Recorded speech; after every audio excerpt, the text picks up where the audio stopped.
আসসালামু আলাইকুম। হ্যালো বন্ধুরা, আপনাদের সাথে আছি আমি রিদিকা। আমাদের হাসনা স্টোরি চ্যানেলের সকল প্রকার গল্প শুনতে আমাদের চ্যানেলটি সাবস্ক্রাইব করে আমাদের পাশেই থাকুন। আর গল্পগুলো ভালো লাগলে লাইক কমেন্ট শেয়ার করতে কিন্তু ভুলবেন না। ধন্যবাদ। বন্ধুদের সাথে আড্ডা দেওয়ার মাঝখানে একটা মেয়ে হঠাৎ করে এসে রবিকে চর বসিয়ে দিল। রবি সহ সবাই বেশ অবাক হলো। মেয়েটা রবিকে বলল, আর কখনো যদি শুনি পথের কাউকে বিরক্ত করেছেন তাহলে আপনার খবর আছে। এই বলে মেয়েটি চলে যেতে লাগলো। রবি কিছু বলছে না, শুধু তাকিয়ে আছে মেয়েটার দিকে। এই প্রথম রবি মেয়েটিকে দেখেছে। বেশ সুন্দর মেয়েটি। পাশে থাকা রাশেদ মেয়েটিকে কিছু বলতে যাবে, তার আগে রবি তাকে থামিয়ে দিল। বেশ মুগ্ধ নয়নে রবি মেয়েটির দিকে তাকিয়ে আছে। রবির মুগ্ধতা কেটে গেলে রাশেদকে বলে, কিরে মেয়েটিকে? তা তো জানি না, তবে মনে হয় সামিয়ার ফ্রেন্ড। সামিয়ার সাথে এর আগেও একবার দেখেছিলাম। সামিয়া? কোন সামিয়া? ফার্স্ট ইয়ারের সামিয়া, ওই যে সুন্দর করে লম্বা করে। ও হ্যাঁ, চিনতে পারছি। এখন যে মেয়েটি আমাকে চর মেরে গেল তার খোঁজ লাগা। কি করে, কোথায় থাকে, পরিবারে কে কে আছে, তারা কি করে সব। এখনই খোঁজ লাগাচ্ছি, তুই বস, আমি 10 মিনিটের মধ্যে আসছি খবর নিয়ে। আর হ্যাঁ, আজ থেকে মেয়েটিকে চোখে চোখে রাখবি, কেউ ডিস্টার্ব করলে ছাড়বি না। ঠিক আছিস তো, নাকি এক চরে জ্বর চলে আসলো? জ্বর আসেনি রে পাগলা, হৃদয় নড়ে উঠছে। প্রেমের বীজ গজানো শুরু হয়েছে। বারে, এক চরে এত কিছু হয়ে গেল। তুই কখনো প্রেমে পড়িসনি, তুই এসব বুঝবি না। ঠিক আছে, মজনু হতে গিয়ে আবার রাজনীতি যাতে ছাড়তে না হয়। আমি ছাড়লে তুই তো আছিসই। তুই না থাকলে এখানে থাকা পোলাপান একটাও থাকবে না। সেসব পরে দেখা যাবে, আগে খোঁজ নে মেয়েটার ব্যাপারে। ওকে। রাশেদ হাঁটতে হাঁটতে কাকে যেন ফোন দিল। রবি বসে বসে মেয়েটির কথা ভাবছে। এত সুন্দর কেন মেয়েটা? এইদিকে মেয়েটি ক্লাসে চলে গেল। ক্লাসে বসে ক্লাস করা শুরু করলো। রবি এখনও বাইকের ওপর বসে মেয়েটির কথা ভাবছে। হঠাৎ রবি খেয়াল করলো তাকে চরমারা মেয়েটি ক্লাস থেকে বের হয়ে কোথায় যেন যাচ্ছে। রবি পাশে থাকা এক ছোট ভাইকে বলল মেয়েটিকে ডেকে আনতে। সে গিয়ে মেয়েটিকে ডাক দিল। মেয়েটি এসে আবার রবিকে বকা দেওয়া শুরু করলো। কি সমস্যা আপনার? সেদিন সামিয়াকে বিরক্ত করেছেন, আজ আবার আমাকে ডাকছেন। কি সমস্যা আপনার? মেয়েটির কথা শুনে রবি যেন আকাশ থেকে পড়ল। আজ পর্যন্ত এত মেয়ে তাকে প্রপোজ করেছে, সবগুলোকে সে ইগনোর করেছে। আর এই মেয়ে বলে রবি নাকি সামিয়াকে ডিস্টার্ব করছে। রবি অবাক হয়ে মেয়েটির দিকে তাকিয়ে আছে। কি হলো, কথা বলছেন না কেন? এখন দেখিয়ে দিলাম তাই লজ্জা লাগছে না? সামিয়াকে বিরক্ত করার সময় লজ্জা করেনি? এবার রবি মুখ খুলল। তোমার নাম কি? আমার নাম জেনে আপনার কোনো কাজ নেই। শুধু জেনে রাখুন সামিয়ার আশেপাশে যাতে আপনাকে না দেখি। তোমার কোথাও ভুল হচ্ছে মনে হয়। আমার একদম ভুল হচ্ছে না। আমি ভালো করেই জানি আপনি ছিলেন। আচ্ছা মানছি আমি ছিলাম, তোমার নাম কি? রাশেদ হঠাৎ পেছন থেকে বলল, ওর নাম রাধিকা। বাবা রাজনীতি করে, বর্তমানে চাকরিয়া উপজেলার মেয়র। এর পাশাপাশি 2 নাম্বারিও করে ওর বাবা। মা নেই, চক্রান্ত করে তার মাকে মেরে ফেলা হয়েছে। আর রাধিকা 2 বছর আমেরিকায় ছিল, গত 2 মাস হলো দেশে আসছে। 3 দিন পর ওর বাবার জন্মদিন, তাই সে দেশে আসছে আর এখানেই ভর্তি হয়ে গেছে। রাশেদের কথা শুনে রাধিকার চোখ জোড়া কপালে উঠে গেল। এত অল্প সময়ে এত খোঁজ কিভাবে নিল? রবি রাধিকাকে বলল, কি রাধিকা, নাম বলতে এত সমস্যা কেন? না মানে মাত্র 50 মিনিটও হয়নি, তার মধ্যেই আমার ব্যাপারে এত কিছু জেনে গেলেন? আমি মানুষটা এমনই, আমার কাজগুলো সময়ের চাইতে দ্রুত চলে। রবি রাধিকার সাথে কথা বলছিল, সেখানে সামিয়া এলো। রাধিকাকে বলল, কি রে, তুই এখানে কি করিস? তুই বলেছিলি না তোকে ডিস্টার্ব করেছে, তাই 1 ঘন্টাও হয়নি চর মারলাম। এখন আবার আমাকে ডেকে আনছে, সাহস অনেক বেশি। তাই আমিও দেখতে এলাম কি বলে। রাধিকার কথা শুনে সামিয়া অবাক হয়ে গেল। রাধিকাকে বলল, এটা তুই কি করলি? আমি রবি ভাইয়ার কথা বলিনি। হ্যাঁ, তুই নাম বলিসনি তো কি হয়েছে? বললি তো, কালো শার্ট কালো প্যান্ট। হ্যাঁ বলছি, কিন্তু তুই তাকে দেখিসনি ভালো করে। রবি তাদের থামিয়ে দিয়ে বলল, রাধিকা, তোমাকে আগে বলেছিলাম তোমার কোথাও ভুল হচ্ছে, কিন্তু তুমি আমার কথা শুনোনি। সামিয়াকে যে ডিস্টার্ব করছে সে আমি নয়, অন্য কেউ। তবে সে হয়তো কালো শার্ট কালো প্যান্ট পরে আসছে, তার মানে এ নয় যে সেটা আমি। রাধিকা সামিয়ার দিকে তাকিয়ে আছে। রবি যা বলল তা সত্যি নাকি জানতে চাচ্ছে। হ্যাঁ, রবি ভাইয়া ঠিক বলছে। আমি তো রবি ভাইয়ের কথা তোকে বলিনি, আমি তো আরেকজনের কথা বলছি। রাধিকা এই কথা শুনে বেশ লজ্জায় পড়ে গেল। কি বলবে ভেবে পাচ্ছে না। রবির দিকে তাকাতেও বেশ দ্বিধাবোধ করছে। রাধিকা রবির দিকে অপরাধীর চোখে তাকিয়ে কিছু না বলে চলে গেল। সামিয়া রবিকে রাধিকার হয়ে সরি বলল, কিন্তু রবি এসব একদম কানে নেয়নি। রাধিকা বাসায় চলে গেল। রবির পেছন থেকে রাশেদও চলে গেল।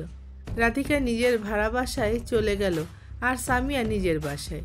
রবি বেশ কিছু সময় ভার্সিটিতে অপেক্ষা করার পর বাসায় চলে এলো। রাশেদ ফোন দিয়ে বলল সামিয়া আর রাধিকার বাসার ঠিকানা। ভার্সিটি থেকে রাধিকা যাওয়ার সময় রাশেদ তাদের পিছু নিয়েছিল। রবি বসে বসে রাধিকার কথা ভাবছে। এইদিকে রাধিকা সামিয়াকে ফোন দিল। হ্যাঁ রাধিকা বল। তোর কারণে সব ঝামেলা হয়েছে। কি করব এখন বল? ওই ছেলে যে দুর্দান্ত, না জানি এতক্ষণে আমার বাসার ঠিকানা জোগাড় করে ফেলেছে। কে বলেছিল তোকে গিয়ে চড় মারতে? আমি শুধু বলেছিলাম একটা ছেলে আমাকে ডিস্টার্ব করছে কয়েকদিন ধরে, আর সে কালো শার্ট আর কালো প্যান্ট পরেছে। তার মানে তুই এমন পোশাক পরা যাকে পাবি তাকে মারবি? আমি জানি নাকি এমন ড্রেস আপে আরো একজন আছে। জানিস তুই কাকে চড় মেরেছিস? রবি নাকি নাম মনে হয়। শুধু রবি? ও হচ্ছে ভিপি। কি? বিপি? আমি কি করলাম এটা? এখন কি হবে? কি আর হবে, গিয়ে সরি বলবি। যদি ক্ষমা করে দে তাহলে ঠিক আছে, আর যদি ক্ষমা না করে তাহলে ভার্সিটি থেকে ট্রান্সফার হয়ে যাবি। কোন কারণে যে বাবার ক্ষমতা দেখাতে গেলাম, না জানি এখন কি হয়। আরে এত চিন্তা করিস না, একটু ইনোসেন্ট হয়ে রবি ভাইয়াকে সরি বলবি, তাহলেই আশা করি রবি ভাইয়া আর তোকে কিছু বলবে না। জানি না, আমার খুব ভয় হচ্ছে। এত ভয় পেতে হবে না, রবি ভাইয়া এমনিতে অনেক ভালো মানুষ। কাল তুইও আমার সাথে যাবি, সরি বলবো। আচ্ছা যাব, তুই এসব দিয়ে চিন্তা করিস না। তাও কেমন যেন লাগছে। আরে এত চিন্তা করিস না, দেখিস রবি ভাইয়া তোকে ক্ষমা করে দেবে। রাধিকাকে অনেক বোঝানোর পর শান্ত হয়ে ফোন কাটলো, কিন্তু মনে মনে চিন্তা রয়ে গেল কখন সকাল হবে, রবির কাছে যাবে আর সরি বলবে। এসব ভাবতে ভাবতে অর্ধ রজনী পার হয়ে গেল। এইদিকে রবিও রাধিকার কথা ভাবছে। রাত 12:20 হতে রবির ফোন বেজে উঠল। রাশেদ ফোন দিছে। রবি ফোনটা ধরে কানে দিল।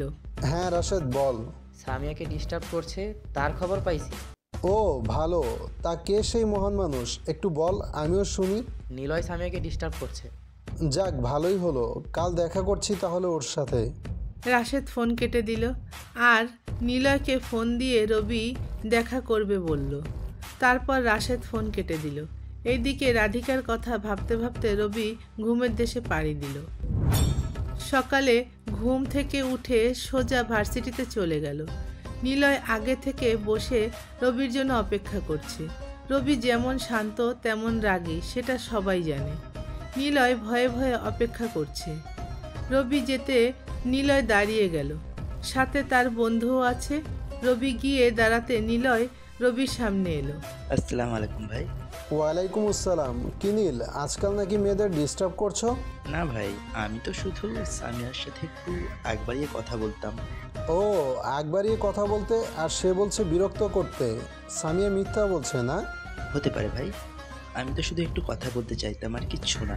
ওই যে সামিয়া আর রাধিকা এইদিকে আসছে, ওদের সরি বলবে আর এখান থেকে চলে যাবে। ওকে ভাই।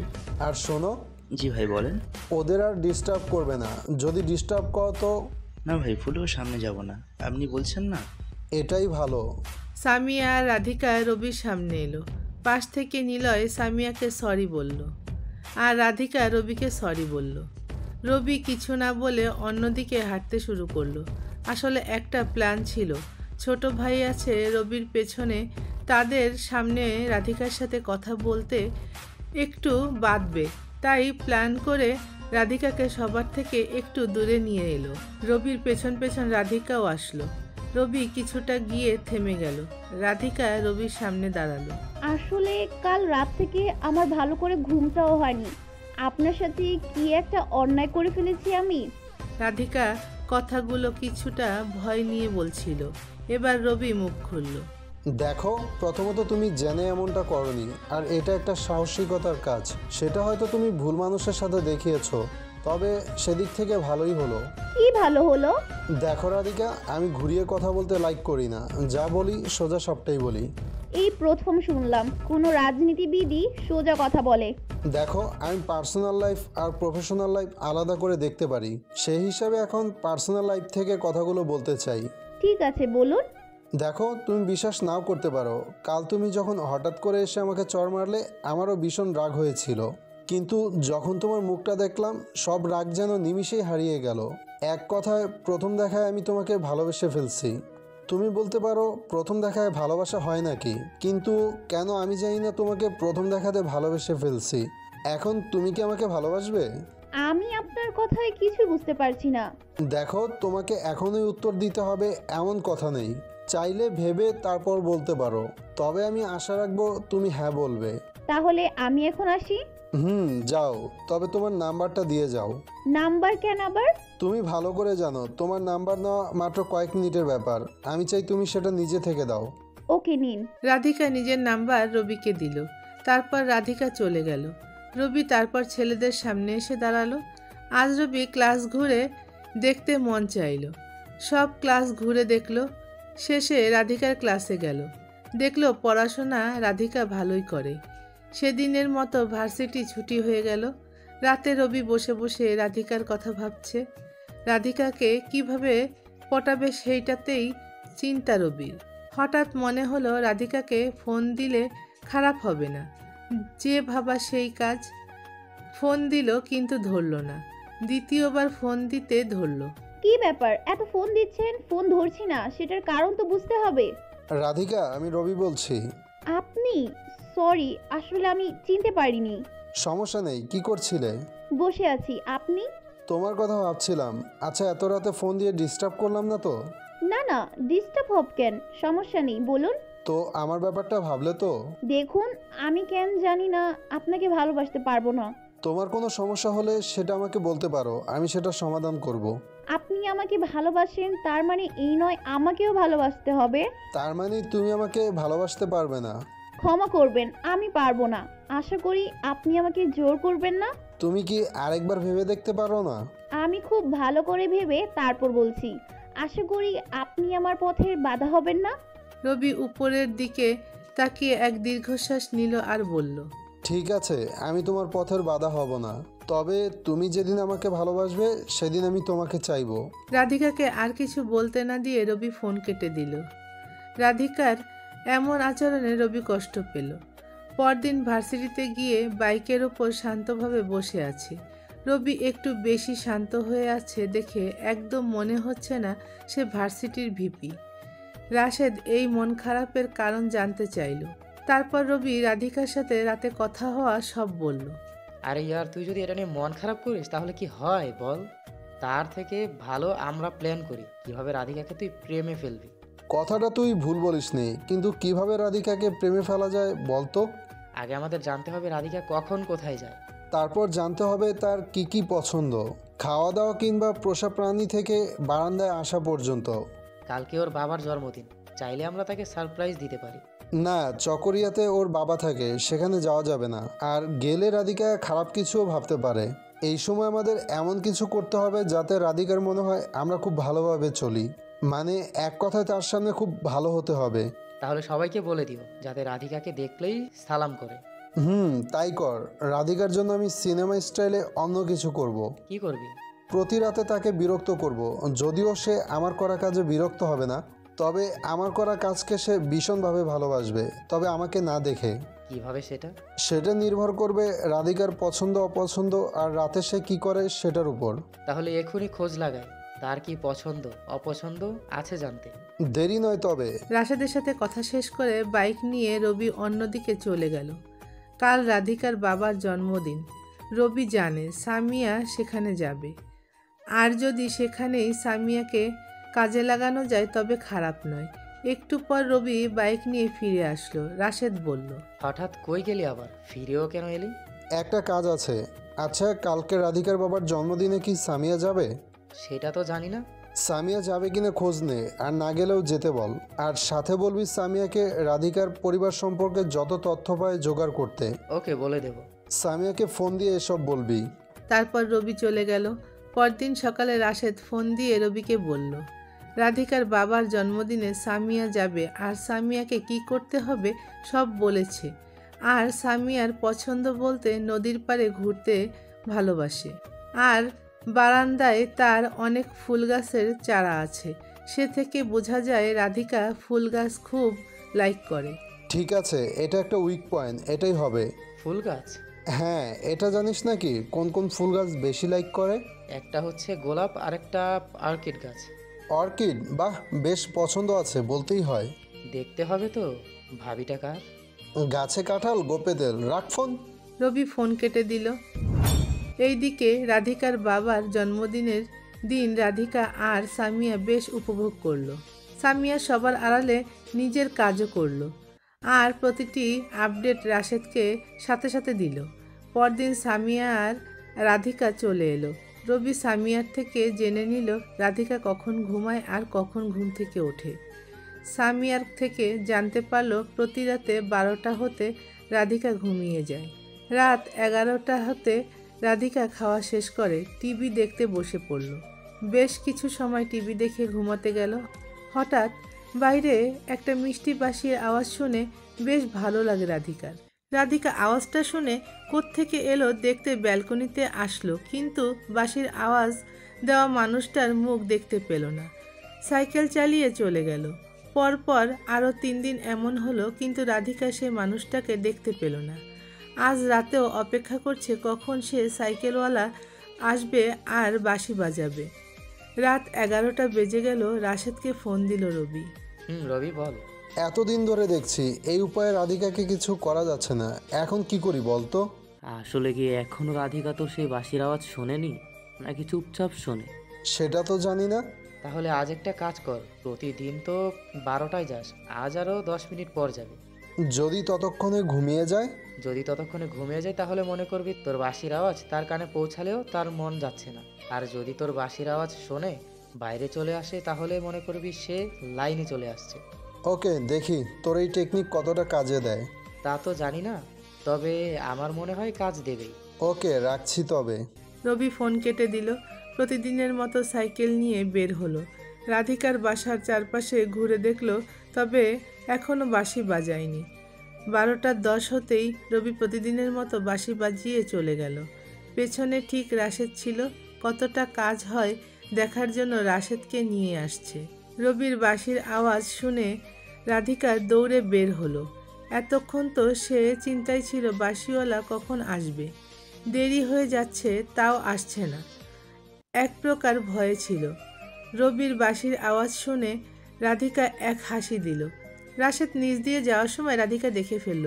উপর থেকে রাধিকা রাশেদকে ডাক দিল, রাশেদ ভাই, এত রাতে আপনি কই যান? রাশেদ নিচ থেকে বড় করে বলল, কোথাও না, এমনিই হাঁটতে বের হয়েছি। একটু আগে যে একটা সাইকেল নিয়ে একটা ছেলে গেল, তাকে কি দেখেছেন? দেখছি, কিন্তু চেহারা দেখিনি, ক্যাপ পরা ছিল তো তাই। কেন, কোনো সমস্যা? না, আসলে ছেলে খুব সুন্দর বাঁশি বাজায়। আচ্ছা, আমি আসি, কোনো সমস্যা হলে জানাবে। ঠিক আছে।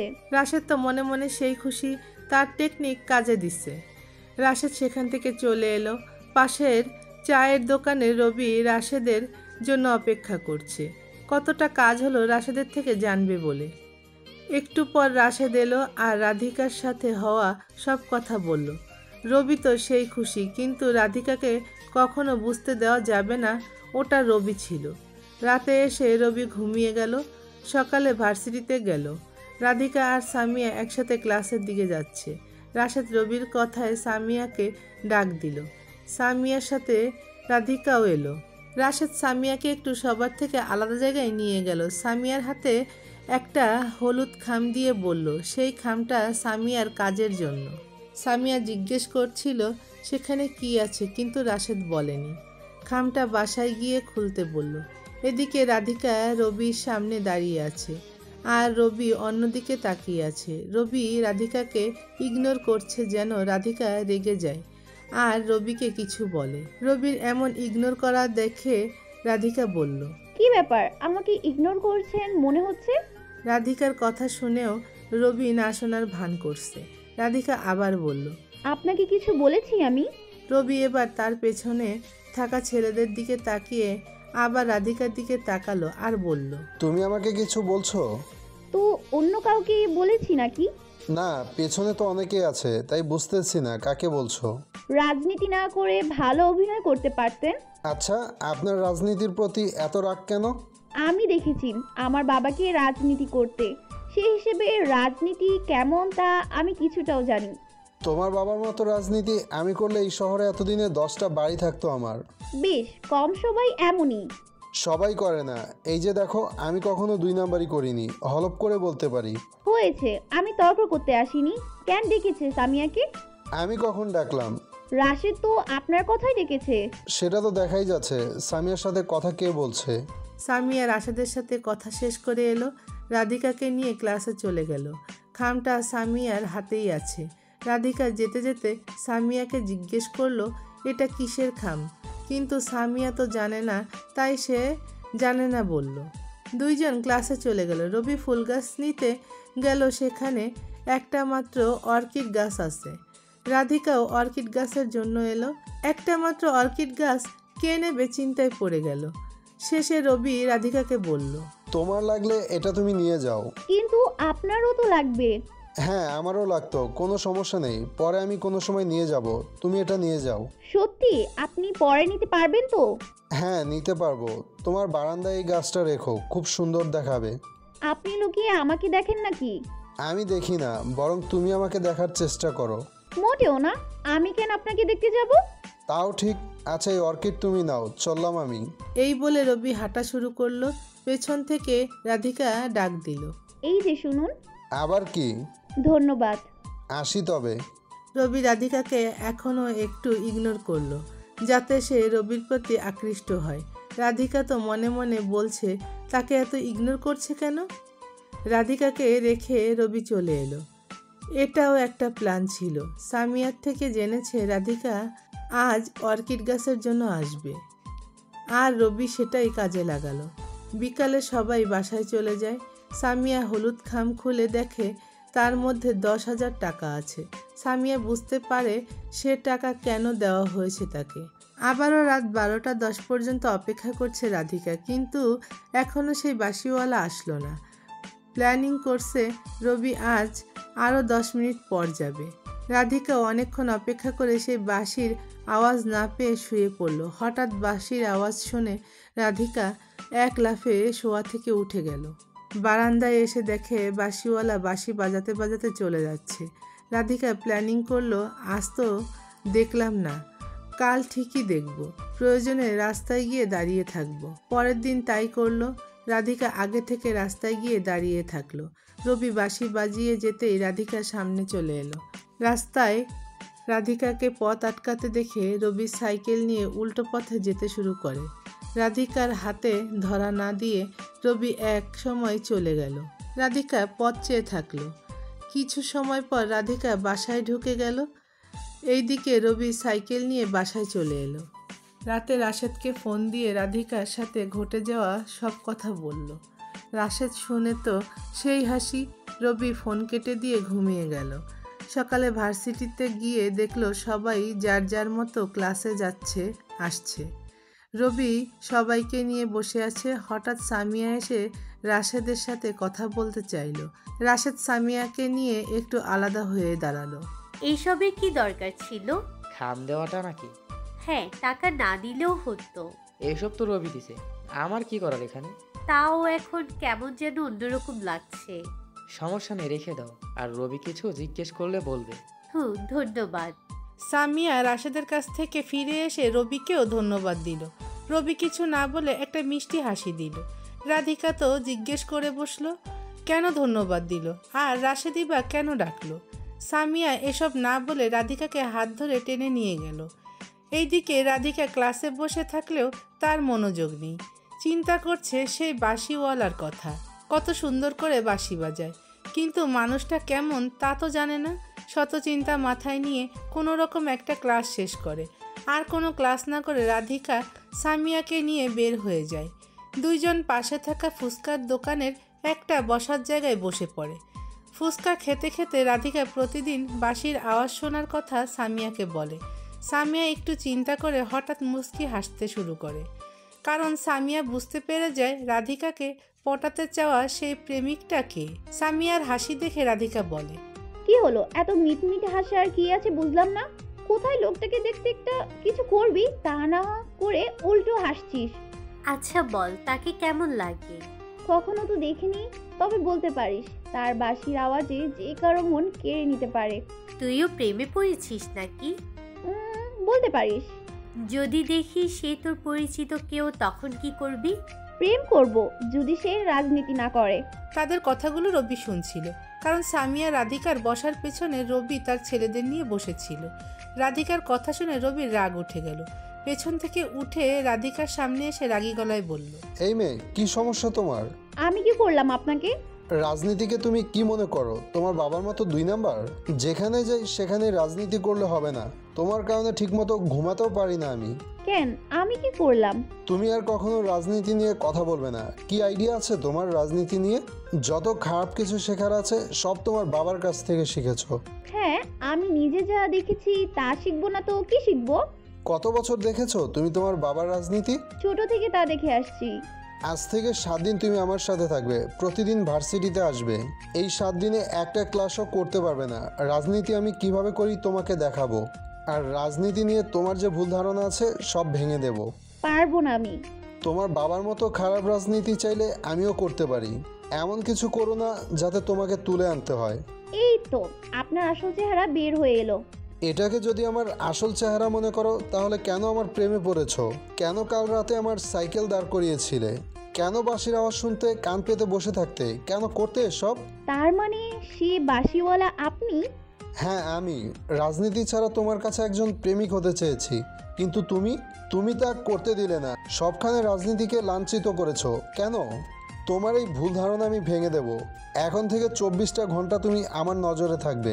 তোমার চারপাশে আমার ছেলে পেলে থাকবে। এভাবে 7 দিন চলবে। যদি এই 7 দিনের আগে কোথাও যেতে চাও বা যাও, তাহলে খুব খারাপ হবে, বলে দিলাম। না, আপনি এমন করতে পারেন না। আমি কি করতে পারি সেটার ধারণা তোমার যদি থাকতো, তাহলে সেদিন তুমি আমার প্রপোজাল ফিরিয়ে দেওয়ার সাহস করতে পারতে না।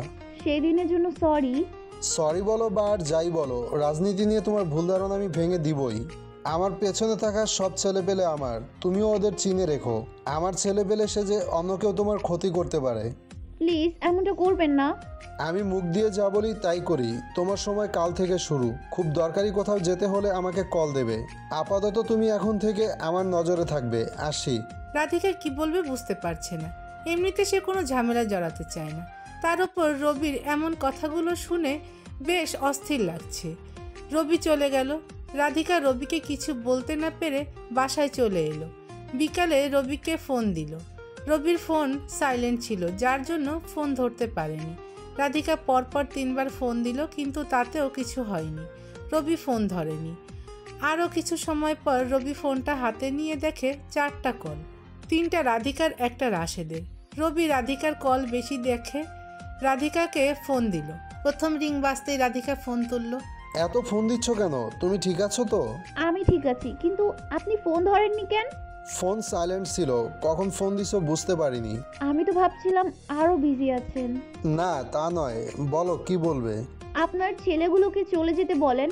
সেই ভার্সিটি থেকে আসার পর থেকে আপনার ছেলে পেলে আমার বাসার নিচে দাঁড়িয়ে আছে।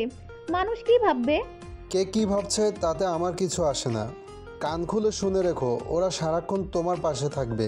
কখনো দেখবে তাদের, আবার কখনো আড়ালে থাকবে তারা। এমন করলে আমি এখান থেকে চলে যাব। চাইলেও যেতে পারবে না। প্রথম কারণ, আমি প্রিন্সিপালকে বলে দিয়েছি তোমাকে ট্রান্সফার সার্টিফিকেট চাইলেও না দিতে। দ্বিতীয় কারণ, তুমি তোমার বাবার বাসায় থেকে পড়াশোনা এমনিতেই করবে না। আচ্ছা ঠিক আছে, বলেন কি করলে আপনি এই ছেলেদের এখান থেকে সরিয়ে নেবেন? 2টা শর্ত থাকবে। যদি মানতে পারো তাহলে ছেলেপেলে সরিয়ে নেব, আর যদি না মানতে পারো তাহলে তারা সেখানেই থাকবে। আগে বলেন কি শর্ত? শর্তগুলো একদম সিম্পল। প্রথম শর্ত, তুমি এই 7 দিন আমি রাজনীতি কিভাবে করি তাতে তোমার বাবার মতো কিছু আছে নাকি, মানে 2 নাম্বারই, তা দেখবে। আর দ্বিতীয় শর্ত? দ্বিতীয় শর্ত, তুমি এই 7 দিন আমার সাথে রাত জেগে কথা বলবে, আমার সাথে ঘুরতে যাবে। প্রথম শর্তে আমি রাজি, কিন্তু দ্বিতীয়টা মানতে পারবো না। 2টাই মানতে হবে, নয়তো ছেলেরা তোমার বাসার নিচ থেকে যাবে না। একটা বড় গোলকধাঁধার মধ্যে পড়ে গেল। কি করবে বুঝতে পারছে না। ছেলেগুলোকে সরিয়ে নেওয়ার জন্য হলেও রবির শর্তে রাজি হতে হয়। অনেক ভেবে রাধিকা বলল, ঠিক আছে, আমি 2টা শর্তই মানবো, তবে এই ছেলেগুলোকে এক্ষুনি এখান থেকে সরিয়ে নেন। ওকে, 1 মিনিটের মধ্যে তারা চলে যাবে। কাল সকাল 9টায় ভার্সিটিতে চলে আসবে। রাখছি। রবি ফোন কেটে দিয়ে রাধিকার বাসার সামনে দাঁড়িয়ে থাকা ছেলেগুলোকে ফোন দিল আর সেখান থেকে চলে যেতে বলল। 1 মিনিট না হতেই ছেলেগুলো সেখান থেকে চলে গেল। রাধিকা ছেলেগুলোর চলে যাওয়া দেখে একটা স্বস্তির নিঃশ্বাস ফেলে। রবি এবার রাশেদকে ফোন করে। বেশ কিছু সময় দুইজন কথা বলে। প্রিন্সিপাল থেকে জানতে পারে ভার্সিটিতে কোনো রাজনৈতিক নেতা আসবে আর রাশেদের সেসব সামলাতে হবে। রবি তেমন সময় দিতে পারবে না। ফোন কেটে একটা স্বস্তির নিঃশ্বাস ফেলে। তারপর রবি ছাদে যায়, একটা সিগারেট ধরায়। সিগারেটে একটা করে টান দেয় আর শত কিছু ভাবে। প্রতিটি সিগারেটের টানে এমন কত কথা ভাবতে ভাবতে সিগারেট খাওয়া শেষ হয়। তারপর রবি ছাদ থেকে নেমে আসে। রাতে খেয়ে ঘুমিয়ে পড়ে। সকাল 9টায় রাধিকার ফোনের আওয়াজে ঘুম ভেঙে যায়। ঘুম ঘুম চোখে রবি ফোন ধরে। কি হলো, আপনি কই? আমাকে 9টায় আসতে বলেছেন, এখন আপনি কই? রবি ফোনের স্ক্রিনে তাকিয়ে দেখে 9টা বেজে গেছে। রবি এক লাফে ঘুম থেকে উঠে যায়। রাধিকাকে বলে, তুমি 10 মিনিট দাঁড়াও, আমি এক্ষুনি আসতেছি। আচ্ছা, তাড়াতাড়ি আসেন। রবি ফোন কেটে দিয়ে তাড়াতাড়ি ফ্রেশ হয়ে রেডি হয়ে যায়। নাস্তা না করে রবি তাড়াতাড়ি বাইক নিয়ে ভার্সিটিতে চলে যায়। দেখে রাধিকা বসে আছে আর সাথে সামিয়াও। রবি তাড়াতাড়ি তাদের কাছে গিয়ে বলে, সরি, আমার মনে ছিল না তুমি আজ থেকে আমার সাথে থাকবে। সামিয়া পাশ থেকে রবিকে আর রাধিকাকে বলল তাদের দুইজনকে থাকতে। সামিয়া চলে যেতে চায়।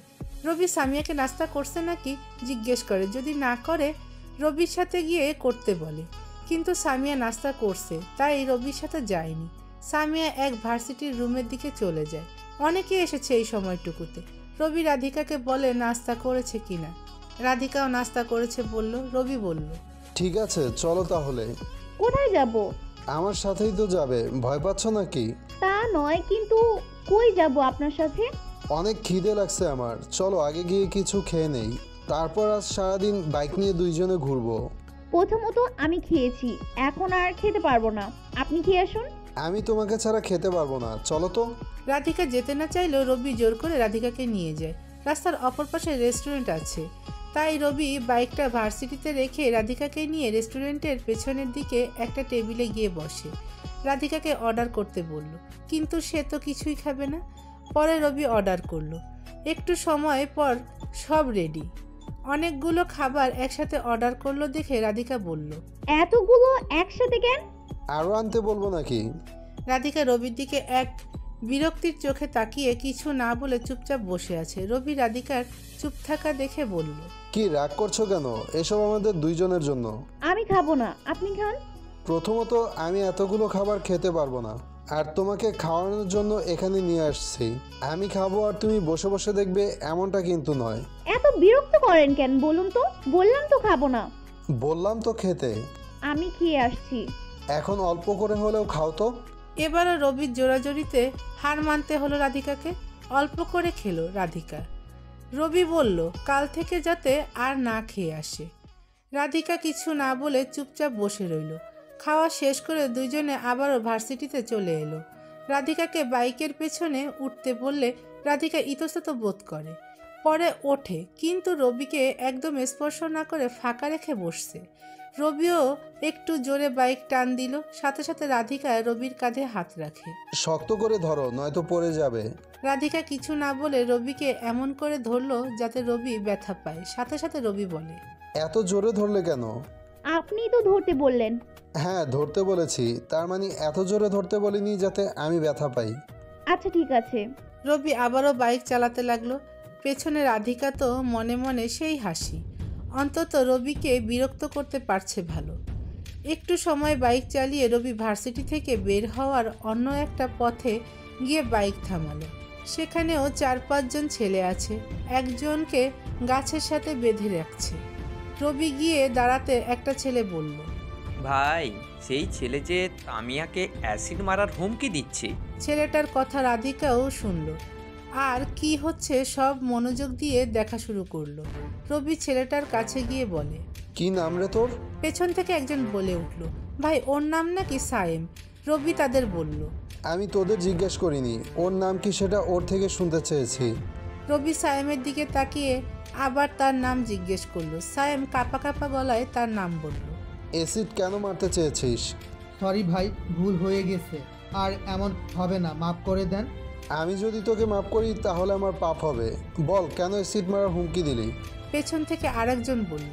ভাই শুধু হুমকি নয়, অ্যাসিড মারার জন্য আজকে অ্যাসিড আনছিল।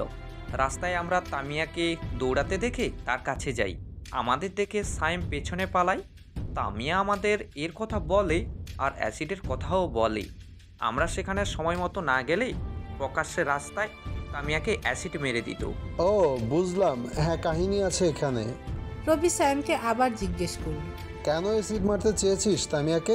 আমি ওকে পছন্দ করি, ভালোবাসার কথা বললে সে আমাকে চর মারে, তাই রাগে।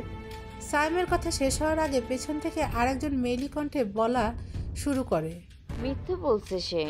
রবি পেছনে তাকিয়ে দেখে একটা মেয়ে দাঁড়িয়ে আছে, তার চোখে স্পষ্ট ভয়ের ছাপ দেখা যাচ্ছে। রবি মেয়েটাকে না চিনে তার ছেলেগুলোর দিকে তাকায়। একজন বলে, ভাই এই হচ্ছে তামিয়া। রবি তখন বুঝতে পারে এই তাহলে সেই তামিয়া যাকে সায়েম অ্যাসিড মারতে চেয়েছিল। রবি তামিয়াকে জিজ্ঞেস করে সত্যিটা আসলে কি। তামিয়া বলা শুরু করে। আমি ভার্সিটিতে আসা আর যাওয়ার সময় সায়েম আমাকে বিরক্ত করে। আমি ওকে অনেকবার বলেছি আমার বিয়ে ঠিক হয়ে গেছে আরেকজনের সাথে, আর তাকে আমি ভালোবাসি, কিন্তু সায়েম আমার কথা কানে নেয় না। প্রতিদিন আমাকে বিরক্ত করে, এমনকি আমার বাসা চলে যায়। আমাকে বাসায় গিয়ে হুমকি দিয়ে আসে। বাবা মা তাকে অনেক বুঝায় যে আমার বিয়ে ঠিক হয়ে গেছে, কয়েকদিন পর আমার বিয়ে, কিন্তু তাতেও সায়েম কিছুতেই বুঝে না।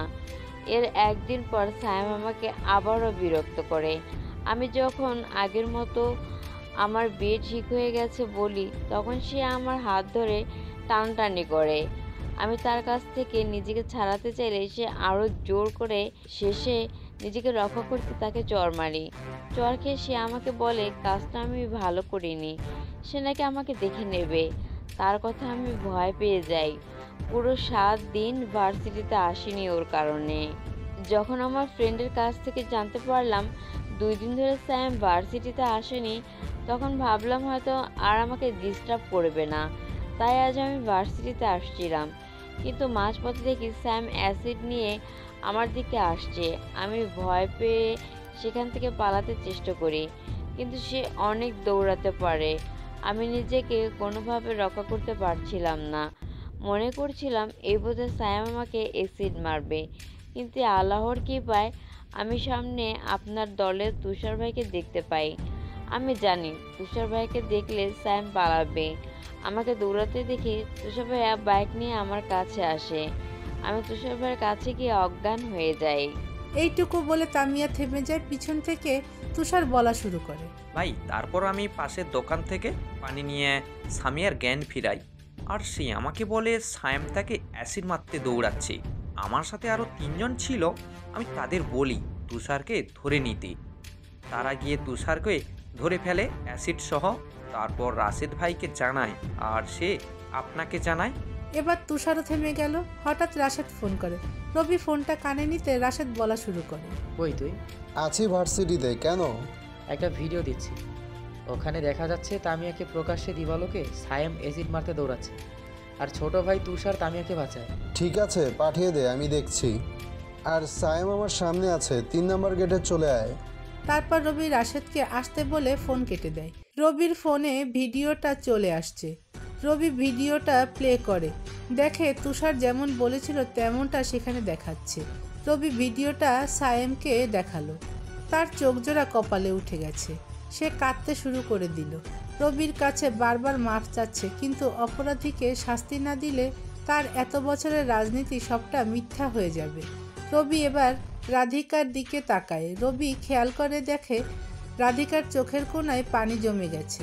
রবি উঠে রাধিকার কাছে গিয়ে আস্তে করে রাধিকাকে বলে, এটা রাজনীতি নয়, রাজনীতি আমি মাত্র নামে করি। অন্য 10 জনের মতো রাজনীতি আমি করি না। এই ক্যাম্পাস আমার সব, এখানে থাকা প্রতিটি মানুষ আমার আপনজন। তবে সাইমের মতো দুই একজন খারাপ ওই ক্যাম্পাসে আছে। দেখো তামিয়ার মুখের দিকে, আর কিছুদিন পরে তার বিয়ে, আর এই সময় যদি সে অসুস্থ থাকে বা কেউ তার মুখে অ্যাসিড মারে তাহলে বিয়েটা কিভাবে হবে?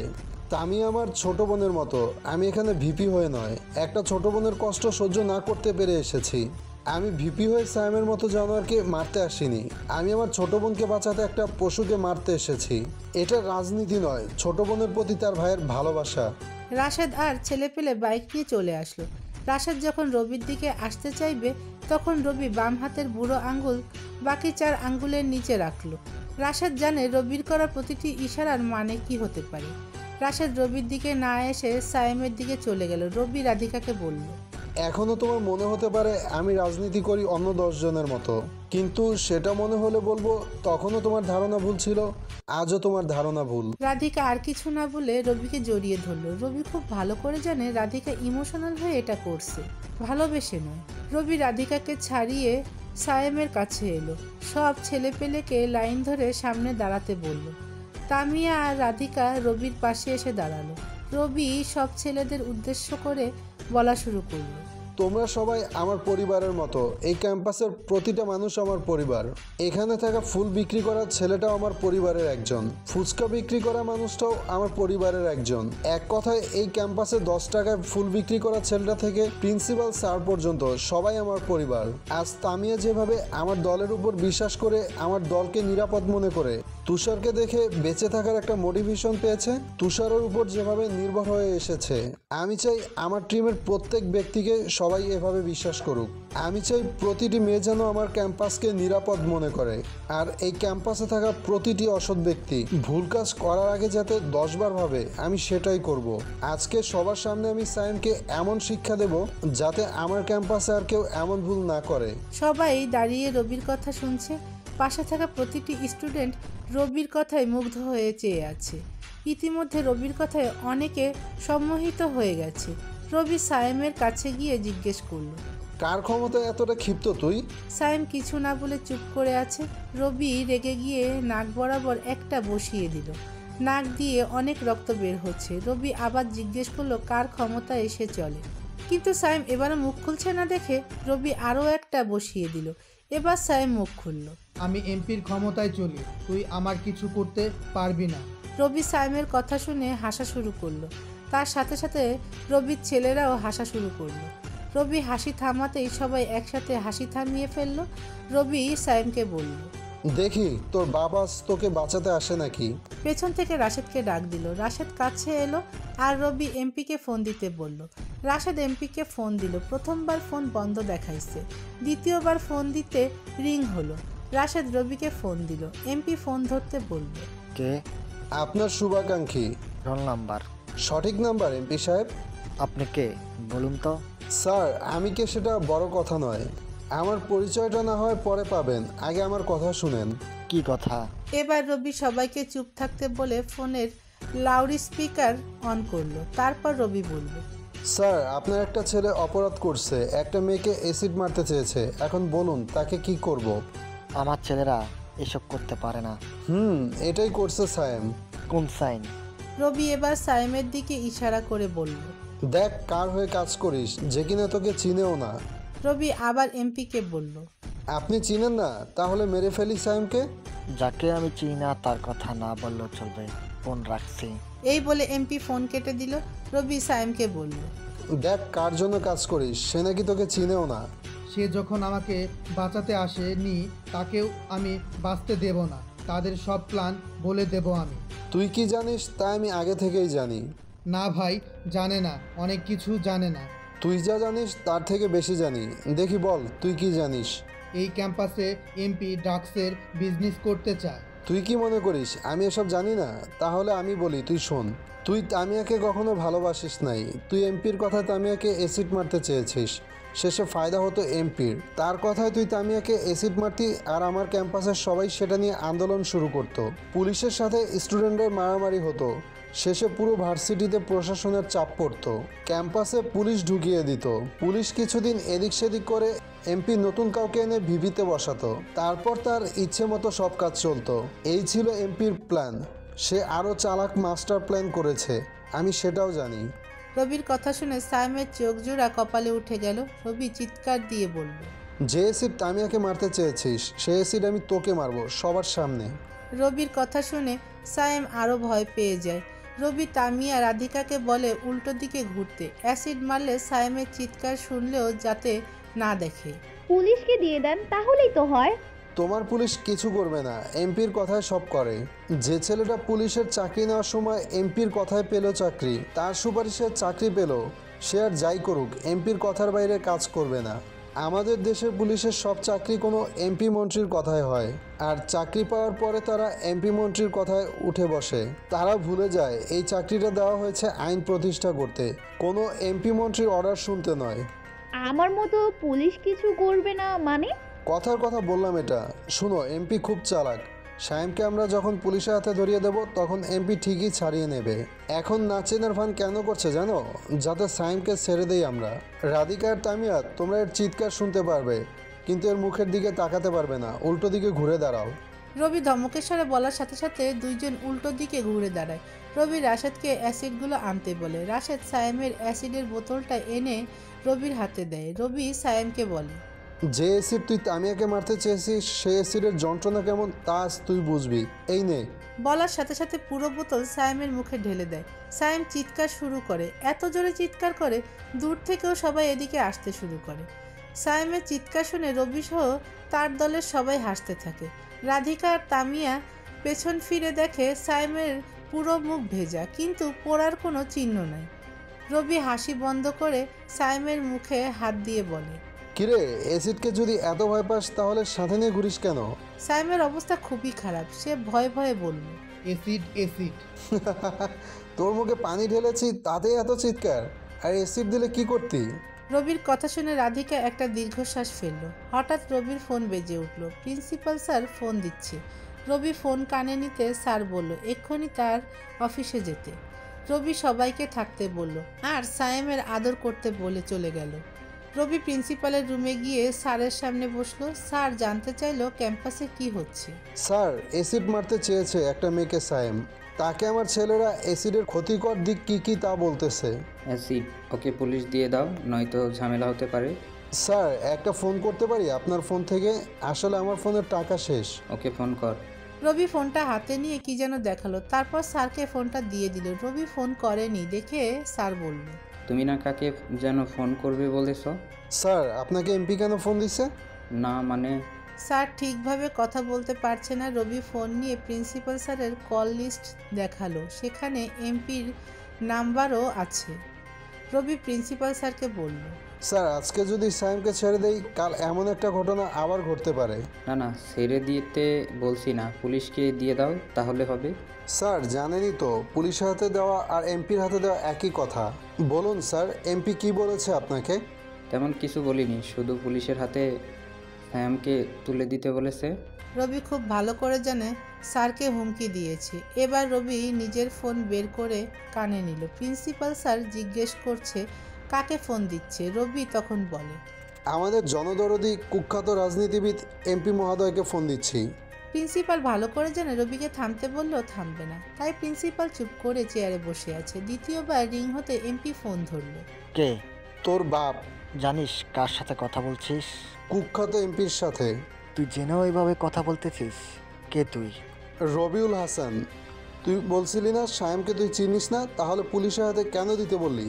আজ তুই দেখবি আমার ভার্সিটিতে তোর প্রতিটি লোক কিভাবে মরে। শেকড় সহ তুলে ফেলবো আমি। এটা তোর ড্রাগসের বিজনেস করার জায়গা নয়। এখানে সবাই আসে ভবিষ্যৎ উজ্জ্বল করতে, তোর মতো মাফিয়াদের সংগঠন তৈরি করতে নয়। আমি কিন্তু তোর অবস্থা 12টা বাজাবো। আজকের থেকে তোর 12টা বাজা শুরু। সামনের বার এমপি তোকে হতে হবে না। তুই কিন্তু তোর সীমানা অতিক্রম করছিস। গলা নামিয়ে কথা বল, আমি তোকে এক্ষুনি তুলে আনতে পারি, কিন্তু সেটা আমার রাজনীতিতে পড়ে না। তোর লোকগুলো কেমনে শেষ হবে সেটা এখন থেকে দেখবি। তোর ভার্সিটি আমি কবরস্থান বানিয়ে দিব। চাইলেও পারবি না আমি যতদিন আছি। আজ দেখবি ছাত্রছাত্রীদের পাওয়ার কি। পুরো ভার্সিটিতে মেয়েরাই তোর ছেলেদের পেটাবে। তুই কি করবি কর। আজকে থেকে সায়েমের খাতা বন্ধ। এমপিকে কিছু বলতে না দিয়ে রবি ফোন কেটে দিল। প্রিন্সিপাল স্যারকে বলল, স্যার, এই এমপি হচ্ছে নরমের জম, শক্তের ভক্ত। আপনি তাকে যত ভয় পাবেন তত ভয় দেখাবে, আর রুখে দাঁড়ালে আপনার কাছে মাথা নিচু করবে। হ্যাঁ, তার অনেক পাওয়ার, কিন্তু সেই পাওয়ারকে কাজে লাগিয়ে 2 নাম্বারই করে। ভয় পাওয়ার কোনো কারণ নেই স্যার। এই এমপি কলেজে হামলা করানোর জন্য এই প্ল্যানটা করছিল। আসি আজ। রবি প্রিন্সিপালের রুম থেকে বের হয়ে সোজা সায়েমের কাছে চলে গেল। রবি রাশেদকে বলল ভার্সিটির সব মেয়েকে এক করতে। রবি তাদের কিছু বলবে। সাথে সাথে সব ছেলে পেলে চলে গেল ক্লাসে রাখতে। সবাই মাঠে এসে হাজির। ছেলেরা সবাই পেছনে দাঁড়িয়ে আছে, মেয়েরা সামনে। একটা হ্যান্ড মাইক নিয়ে রবি সবার উদ্দেশ্যে বলা শুরু করলো। সবাইকে এখানে একত্রিত করার কিছু কারণ আছে, আমি সব পরিষ্কার করে দেব। তার আগে আমি কিছু জিজ্ঞেস করতে চাই। সবাইকে তার উত্তর দিতে হবে। আমি ক্ষমতায় থাকায় আজ পর্যন্ত কেউ কি কোনো ঝামেলায় পড়েছ, যাতে মারামারি কিংবা মামলা করতে হয়েছে, বা তোমাদের কোনো সমস্যা হয়েছে আমার কারণে? না ভাই। আমি এই ক্যাম্পাসকে আমার পরিবার মনে করি। এখানের প্রতিটি মানুষ আমার পরিবারের একজন। সবাইকে আমি যেমন ভালোবাসি তেমনি শাসনও করি। আমার বা আমার ছেলেপেলেদের কারণে কারো কোনো ক্ষতি হয়নি, বরং সবাই আমার ছেলেপেলেদের ভালোবাসে।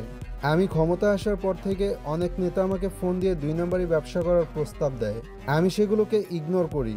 আমাদের এমপি এই ভার্সিটিতে 2 নাম্বারি করতে পারছে না বলে এই ভার্সিটিতে দাঙ্গা সংগঠিত করার চেষ্টা করছে। মেয়েদের পিছনে ছেড়ে দিয়েছে সায়েমের মতো ছেলেদের। আজ সায়েম আমাদের ভার্সিটির একটা মেয়েকে অ্যাসিড মারার জন্য প্রকাশ্যে রাস্তায় অ্যাসিড নিয়ে দৌড়ায়। মেয়েটার ভাগ্য ভালো সেখানে আমার ছেলেদের দেখে তাদের কাছে চলে যায়। আমি সবাইকে স্পষ্ট করে বলে দিতে চাই, এই ভার্সিটিতে যে হামলা করতে চাইবে সেই অস্তিত্বহীন হয়ে পড়বে, সে এমপি হোক বা অন্য কেউ। আমরা সবাই জানি অ্যাসিড মারার শাস্তি কি হয়, যাবজ্জীবন অথবা মৃত্যুদণ্ড। আমি চাই আজ থেকে এমপি আমাদের পেছনে যাতে আর কোনো এমন হামলা বাঁধানোর চেষ্টা না করতে পারে, তার ব্যবস্থা তোমরা করবে। আজ একটা মেয়েকে অ্যাসিড মারতে চেয়েছে, কাল তোমাকে আমাকে মারতে পারে। এই এমপির পতন আজ থেকে শুরু। আমরা ভোট দিয়ে নেতা নির্বাচন করি সবার ভালোর জন্য, সবার মাঝে আতঙ্ক ছড়িয়ে দেওয়ার জন্য নয়। আর কয়েক মাস পর আবারও নির্বাচন আসবে, আমি চাই এমপির জায়গায় নতুন কেউ আসুক। আজ এই আতঙ্কবাদীদের জন্য আমরা ভয়ে ভয়ে বাঁচি। স্বাধীন দেশে আমরা আর ভয় নিয়ে বাঁচতে চাই না, এর সমাধান চাই। আজ এই মুহূর্ত থেকে যেখানে আতঙ্কবাদী দেখবে সেখানেই তাদের রুখে দেবে। আমি চাই সায়েমকে শিক্ষা দেওয়ার মাধ্যমে আমাদের এই পথযাত্রা শুরু হবে। এক বোনকে অ্যাসিডের হাত থেকে বাঁচিয়ে আমি আনতে পেরেছি, কাল যাতে নিজেকে বাঁচাতে পারে এজন্য মেয়েদের আরো সাহসী হতে হবে। রুখে দিতে হবে এসব আতঙ্কবাদীকে। যাও তোমরা। রবির কথা শেষ হতে না হতে সব মেয়েরা সায়েমের দিকে এগিয়ে যাচ্ছে। রবি বাইক নিয়ে কিছুটা দূরে চলে এলো। সব মেয়ে সায়েমকে অনেক মারতেছে। সায়েমের মৃত্যু সেখানেই অনিবার্য। রবি একটা ভিডিও করে এমপিকে দিল, আর ফোন দিল এমপি সাথে সাথে ফোন ধরল। এতদিন আমি তোর কোনো পথে আসিনি, আজ থেকে প্রতিটি পদে আমি তোর বিরুদ্ধে আছি। ভিডিওর মতো আজ থেকে তোর পতন শুরু। তুই কি মনে করিস সাইমকে মেরে তুই অনেক কিছু করে ফেলেছিস? শোন, একজন গেছে তাতে আমার কিছু আসে যায় না। এটা মনে রাখিস, আমি তোর থেকে কয়েক পা এগিয়ে থাকি। কোথায় তুই এগিয়ে আছিস তা আমি ভালো জানি, আর কোথায় পা ফেলবি তাও আমার জানা আছে। সব মন্ত্রীদের সাথে তোর কানেকশন আমি কেটে দেব। আর বলছি কয়েক পা এগিয়ে থাকিস, তাই না? আর তুই আমার কথা শুন, তুই কোথায় পা ফেলিস তা আমি ভালো করেই জানি। আমি তোর পা ফেলানোর জায়গায় কাঁটা বিছিয়ে দেব, যাতে তুই পরের পা তুলতেও না পারিস। এমপি কিছু বলতে যাবে, কিন্তু তার আগে রবি ফোন কেটে দিল। অনেকটা সময় হলো, খিদেও লেগেছে।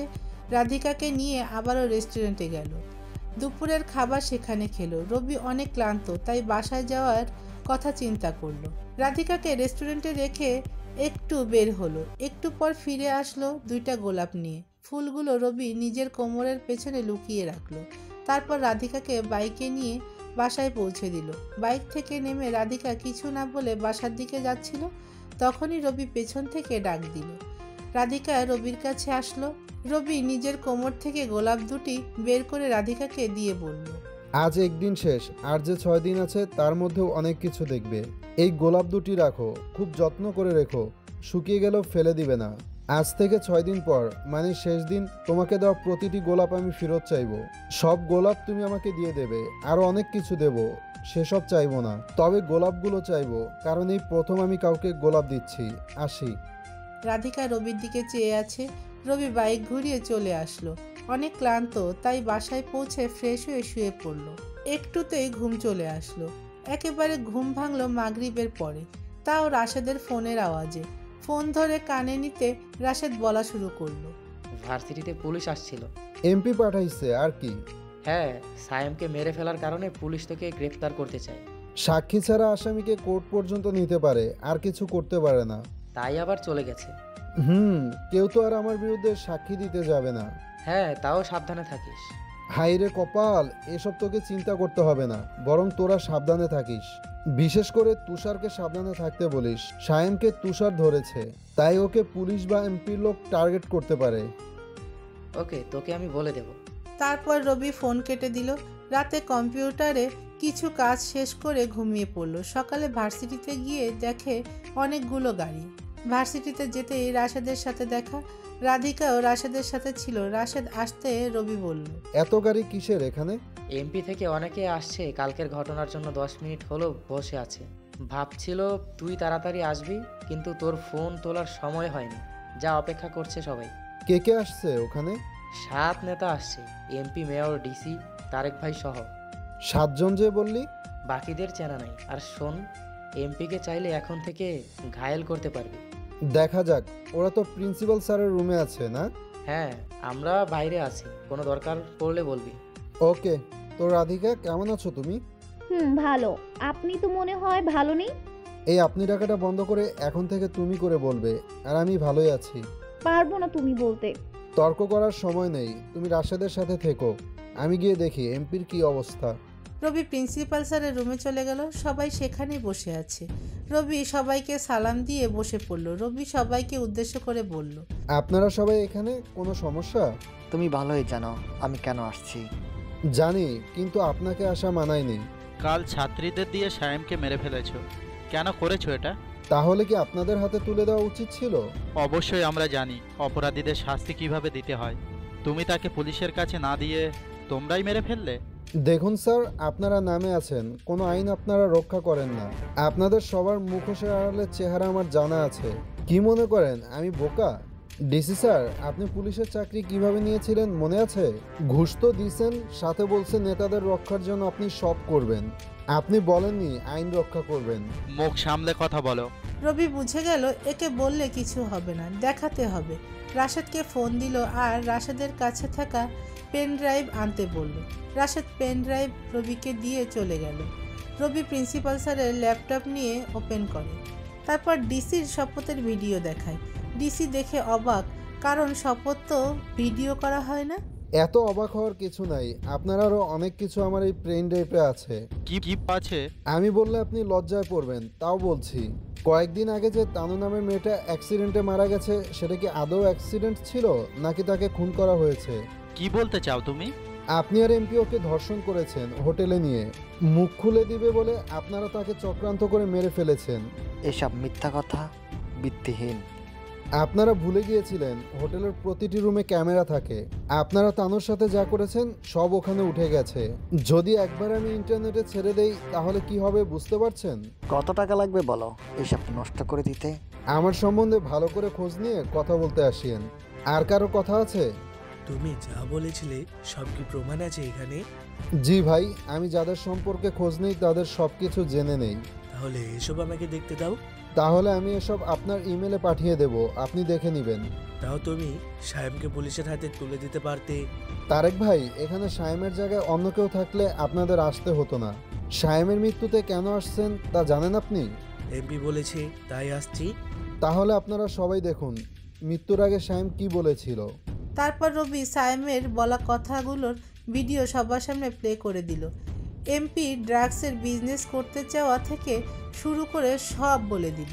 ভিডিও দেখে তারেক ভাই আর তার সাথে থাকা 3 জন মেয়র সবাই অন্যভাবে এমপির দিকে তাকিয়ে আছে।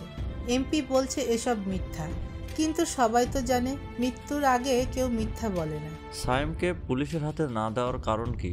আপনার কথায় ড্রাগস সহ ধরা পড়া আপনার ভাইয়ের ছেলেকে যদি পুলিশ ছেড়ে দিতে বাধ্য হয়, তাহলে এমপির কথায় কেন পুলিশ সায়েমকে ছেড়ে দিতে বাধ্য হবে না? মেয়র রবির কথা শুনে চুপ করে আছে। মেয়র বুঝতে পারছে যত কথা বলবো তত তথ্য সবাইকে দিয়ে দেবে।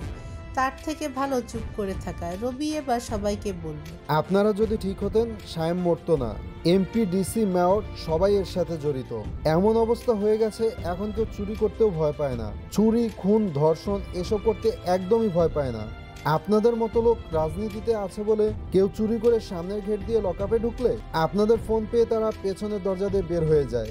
খুন করলেও একই অবস্থা, 4 দিন লকআপে থাকবে, তারপর বের হয়ে যাবে। আর ধর্ষণ বলতেও লজ্জা করে। মিডিয়া গরম থাকবে 4 দিন, 5ম দিন ধর্ষণের খবর চাপা দিতে কোনো অভিনেত্রী ন্যাকামি করবে এসে মিডিয়ায়, তারপর সে ভাইরাল হয়ে যাবে, চাপা পড়ে যাবে ধর্ষণের খবর। কোনো এমপি, মন্ত্রী মিডিয়া এসে ন্যাকামি করবে, ভাইরাল হয়ে যাবে তারা, চাপা পড়ে যাবে খুনের খবর। কেউ শশা দিয়ে বেগুনি বানানোর কথা বলবে, কেউ কুমড়ো দিয়ে বেগুনি বানানোর কথা বলবে, ভাইরাল হয়ে যাবে তারা, চাপা পড়ে যাবে সাগর রুনির হত্যার খবর। আজ আপনাদের মতো নেতার কারণে মহেশখালীতে 4-5 জন হিন্দুর ছেলে মিলে একটা মুসলিম মেয়েকে ধর্ষণ করেছে। শেষে পাহাড়ের চূড়া থেকে ধাক্কা দিয়ে তাকে মেরে ফেলার চেষ্টা করা হয়েছে। তার জন্য আপনাদের মতো সেখানকার মেম্বার থেকে এমপি পর্যন্ত সবাই দায়ী থাকবে। কে ধর্ষণের শিকার হয়েছে সেটা বড় কথা নয়, কে ধর্ষণ করেছে সেটাই বড় কথা। সেখানকার মানুষ 4 দিনের বিচার চাইবে, 5ম দিন কেউ এসে তিলকে তাল বানিয়ে ভাইরাল হয়ে যাবে। সেখানকার স্থানীয় মানুষও ধর্ষণের খবরটি ভুলে যাবে, সারা জীবন কষ্ট বয়ে বেড়াবে মেয়েটি। রুমের সবাই চুপচাপ, কেউ কিছু বলছে না। রবি প্রিন্সিপাল স্যারকে বলল, স্যার, এসব নেতাদের যদি চেয়ারেও বসতে দেওয়া হয় চেয়ারের মানহানি হবে।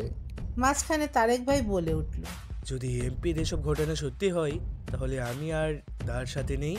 সাথে সাথে তারেক ভাইয়ের সাথে থাকা 3 জনও বলল তারাও থাকবে না এমপির সাথে যদি তার অপরাধ প্রমাণ হয়। ওর সব কিছু আমার সিকিউরিটি সিস্টেমে আছে, এই পেন ড্রাইভেও কিছুটা আছে, বাসায় গিয়ে আমি মেইল করে দেব। এই এমপি আর ডিসি কি জঘন্য তা নিজেই দেখবেন।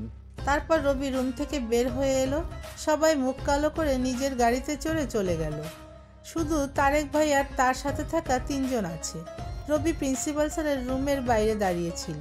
তারেক ভাই এসে রবির কাঁধে হাত দিয়ে বলল, তোমার মতো রাজনীতি যদি সবাই করত তাহলে এতদিনে এই দেশের সব সমস্যা সমাধান হয়ে যেত। রাজনীতি ভাই আমার আসল উদ্দেশ্য নয়, দেশের সেবাই আমার মূল উদ্দেশ্য। আসি, নিজের খেয়াল রেখো। সবাই চলে গেল। রাশেদ এখনো চিন্তা করছে রবি বাইরে কেন আসছে না। সবাই তো চলে গেল। রাশেদ প্রিন্সিপালের রুমে যেতে যাবে, তখনই রবি বের হয়ে আসলো। রাশেদ রবিকে জিজ্ঞেস করল, সব ঠিক আছে তো? হ্যাঁ, এদিকে আমার সব ঠিক আছে, কিন্তু এমপি, মেয়র আর ডিসির অবস্থা খারাপ। কেন, কি হয়েছে? অপকর্মের কথা সবাইকে বলে দিলাম, এই আর কি। আর আমার মনে হয় তারা দেশ ছেড়েও পালাতে পারে, খেয়াল রাখিস। আচ্ছা, বলছি, রাধিকা অপেক্ষা করছে। মনে আছে। আর শোন, রাধিকার থেকে একটু সাবধানে থাকিস। যেখানে যাই করিস না কেন, রাধিকার সামনে যেন কোনো ভুল না হয়। রাধিকার পেছনে টুইস্ট আছে নাকি? অনেক বড় টুইস্ট। আমি এসব আগেই জানতাম। কি টুইস্ট? গল্পের শেষে না হয় বলবো তা, এখন আমি যাই, রাধিকা অপেক্ষা করছে। তুইও সাবধানে থাকিস। তারপর রবি রাধিকার কাছে গেল। সারাদিন বিভিন্ন জায়গায় ঘুরে 3টার দিকে রাধিকার বাসায় গেল। রাধিকাকে নামিয়ে দিয়ে 2টি গোলাপ তার হাতে দিয়ে রবি নিজের বাসায় চলে এলো। তারপর রবি ঘুম দিল। এইদিকে এমপি, ডিসি আর মেয়র মিলে এমপির বাসায় আসলো। 3 জন বসে কথা বলছে। এভাবে যদি ছেলেটা আমাদের পথের বাধা হয়ে দাঁড়ায় তাহলে আমাদের সব বিজনেস শেষ হয়ে যাবে। সামনে ইলেকশন, আমাদের ক্ষমতা টিকিয়ে রাখা অনেক টাফ হয়ে যাবে। স্যার, ওসব পরে ভাবা যাবে। তার আগে ওর কাছে যে প্রমাণগুলো আছে আমাদের বিরুদ্ধে, সেগুলোর কিছু করতে হবে। হ্যাঁ, ও বলেছিল ওর সিস্টেমের মধ্যে সব ডকুমেন্টস আছে। আমরা যদি ওর সিস্টেম হ্যাক করতে পারি তাহলেই ও আমাদের বিরুদ্ধে জমা করা তথ্য কাউকে দেখাতে পারবে না, যদি আমরা সেগুলো নষ্ট করে দিই। ওর হাতের পেন ড্রাইভেও কিছু ডকুমেন্টস আছে, সেসব নয়তো এডিটিং বলে চালিয়ে দিতে পারবো, কিন্তু ওর সিকিউরিটি সিমেন্টে থাকা ডকুমেন্টসগুলো আমাকে আগে ডিলিট করতে হবে। স্যার, তার জন্য আমাদের 2 জন সাহায্য করতে পারে। যদি বলেন তো ফোন দিতে পারি। তাড়াতাড়ি দাও, আমি চাই আমাদের বিরুদ্ধে ওর রাখা তথ্যগুলো অন্য কারো হাতে যাওয়ার আগে নষ্ট করে দিতে। ডিসি ফোন বের করে কাকে যেন ফোন দিল। একটু পর 2টা ছেলে আসলো, রোগা লম্বা করে। 2 জনের হাতে 2টা কালো ব্যাগ, সাদা চশমা পরা। এমপি ওদের দেখে বলল, এরা কারা? স্যার, এরা 2 জন হচ্ছে তারাই যারা রাজনীতির সিকিউরিটি সিস্টেম বানিয়েছিল, পুরো সাইবার সিস্টেম হ্যাক করতে পারে। দেখে তো মনে হয় না পারবে কিছু করতে। আপনি একটু বেশি কথা বলছেন, চুপ থাকুন। তারপর এমপি দুইজনকে রবির সিকিউরিটির সিস্টেম হ্যাক করতে বলল। তারা দুইজন বসে পড়ল হ্যাক করার জন্য। এইদিকে রবি ঘুমে আচ্ছন্ন। হঠাৎ রবির ফোনে একটা বিরাট অ্যালার্ম বেজে ওঠে। রবি সাথে সাথে কম্পিউটারের সামনে বসে পড়ে। কম্পিউটারের স্ক্রিনে তাকিয়ে একটা মুচকি হাসি দিয়ে ফ্রেশ হয়ে কফি বানাতে চলে যায়।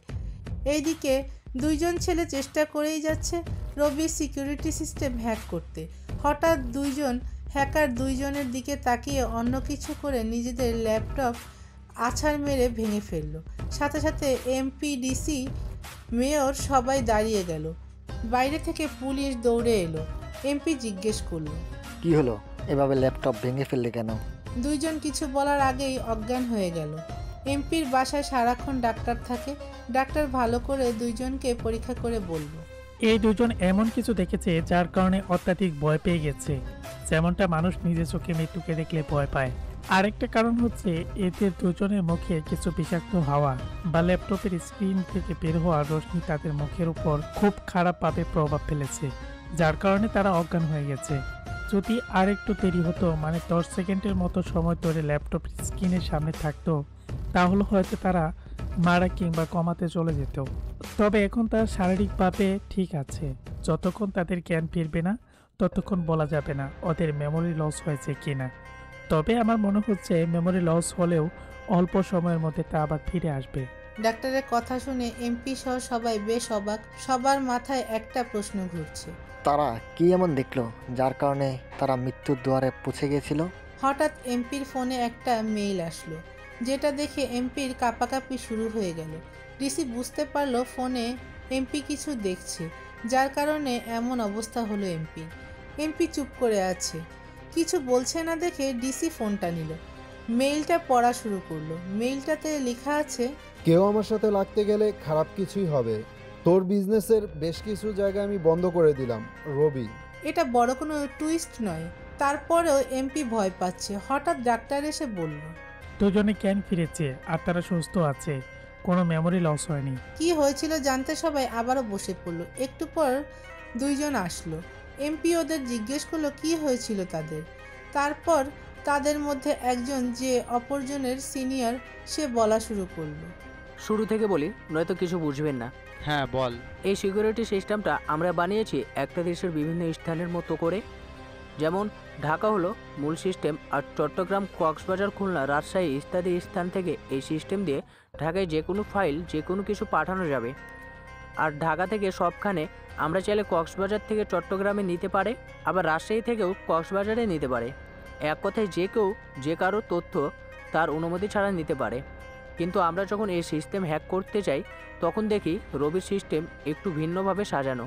সে সবার থেকে ডাটা নিতে পারবে, কিন্তু তার ডাটা কেউ নিতে পারবে না যদি সে নিজে না দেয়। আমরা শুধু ওর সিস্টেম হ্যাক করতে চাই, সেখানেই আমাদের সমস্যা হয়। অনেক চেষ্টার পর আমরা তার একটা সিস্টেম হ্যাক করতে পারি, সেটা রবি নিজের ইচ্ছাতেই নর্মাল করে রেখেছিল। কিন্তু আমরা প্রথম সিস্টেম হ্যাক করার পর যখন দ্বিতীয় সিস্টেম হ্যাক করতে চাই, সাথে সাথে সেই সিস্টেম উধাও হয়ে যায়। কোনো কারণ ছাড়াই দ্বিতীয় সিস্টেমটা খুলে যায়। আর তৃতীয় সিস্টেমের উপর ক্লিক করার আগে বুঝতে পারি সেখানে আরও 8টা সিস্টেম হ্যাক করতে হবে আমাদের, তাহলে সম্পূর্ণ সিস্টেম হ্যাক করা পসিবল। যখন আমরা তৃতীয় সিস্টেমে ক্লিক করি, সাথে সাথে একটু লোগো আমাদের সামনে শো করে। যে লোগোটা বানানো হয়েছে একটা মানুষের 2 ঠোঁটের নিচে অংশ দিয়ে। আমরা বুঝতে পারছিলাম না কি করব। একটু পর দেখি লোগোটা অদৃশ্য হতে থাকে। একটু পর লোগোটা একদম ছোট হয়ে যায়, আর লোগোটা ঘুরে একটা বক্স হয়ে যায়। বক্সটা খুলতে কোড চাই, আর সেই কোডটা বক্সের নিচে লেখা থাকে। আমরা কোডটা দেখে লিখে দিই, আর বক্সটা ওপেন হয়ে যায়। সেখানে একটা লেখা ওঠে, আর বক্সটা আবারও আগের মতো মানুষের ঠোঁটের মতো হয়ে যায়। আর লেখাটা পড়ে, লেখাটা ছিল আরকে। হ্যাকারের মুখ থেকে আরকে শোনার সাথে সাথে এমপি, মেয়র, ডিসি সবাই মাথায় হাত দিয়ে বসে পড়ল, কারণ সবাই জানে আরকেটা কে। হ্যাকার আবার বলা শুরু করলো। লেখাটা পড়ার পর আমাদের মনে ভয় চলে আসে। আমরা জানি ততক্ষণে আমাদের সিস্টেম হ্যাক করে তার কাছে চলে গিয়েছে, আর আমাদের সিস্টেমে কিছু ইম্পর্টেন্ট জিনিস ছিল, তার ল্যাপটপ ভাঙতে হলো। আর সব থেকে বড়ো কথা, ওই বক্সে কিছু ছিল যার কারণে আমরা এক নজর ওই বক্সে তাকিয়েছিলাম। মনে হচ্ছে ওই বক্সে এমন কোনো ভাইরাস ছিল যেটা ল্যাপটপের স্ক্রিনের বাইরেও এসে কাজ করতে পারে।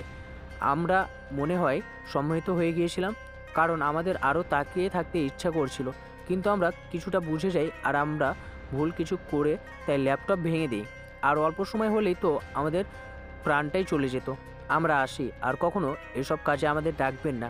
ওটা সাধারণ কেউ ছিল না, পুরো হ্যাকার জগতের বস আর কে ছিল। সময় থাকতে আপনারা কিছু করুন, হয়তো অনেক বড় বিপদ ঘনিয়ে আসছে। এই বিপদে জীবনটাও যেতে পারে। কথাগুলো বলে তারা দুজন চলে গেল। এমপি, মেয়র, ডিসি ওরা মাথায় হাত দিয়ে বসে আছে। যদি সে আর কে হয় তাহলে সবার ইতিহাস এখানেই শেষ হয়ে যাবে, আর যদি না হয় তাহলে বেঁচে যাবে। এইদিকে কফিতে চুমুক দিতে দিতে কম্পিউটার স্ক্রিনের দিকে তাকিয়ে হাসছে রবি। কফি শেষ হতে কম্পিউটার অফ করে দিয়ে ব্যালকনিতে দাঁড়িয়ে বাইরের দিকে তাকিয়ে আছে। ভাবলো রাধিকাকে একটু ফোন দিবে, যে ভাবা সে কাজ। প্রথম রিং হতে না হতে রাধিকা ফোন তুলল। আরে বাহ, আমার ফোনের অপেক্ষায় ছিলে মনে হচ্ছে। তেমন কিছু না, ফোন হাতে ছিল তাই ধরলাম। মনে হয় ভুল হয়েছে, দেরি করে ধরাটা উচিত ছিল। না না, এখন ঠিক আছে। দেরি করে ধরলে একটু বেশি কথা বলতে পারবো না। বলেন, কি বলবেন? কেমন আছো? এটা জানতে ফোন দিয়েছেন? না মানে একটু কথা বলবো বলে ফোন দিয়েছি। যদি তুমি বিজি থাকো তাহলে ফোন রাখছি। ওকে, রাখেন। ওকে, রাখছি। কাল একটা সারপ্রাইজ আছে তোমার জন্য। ওকে।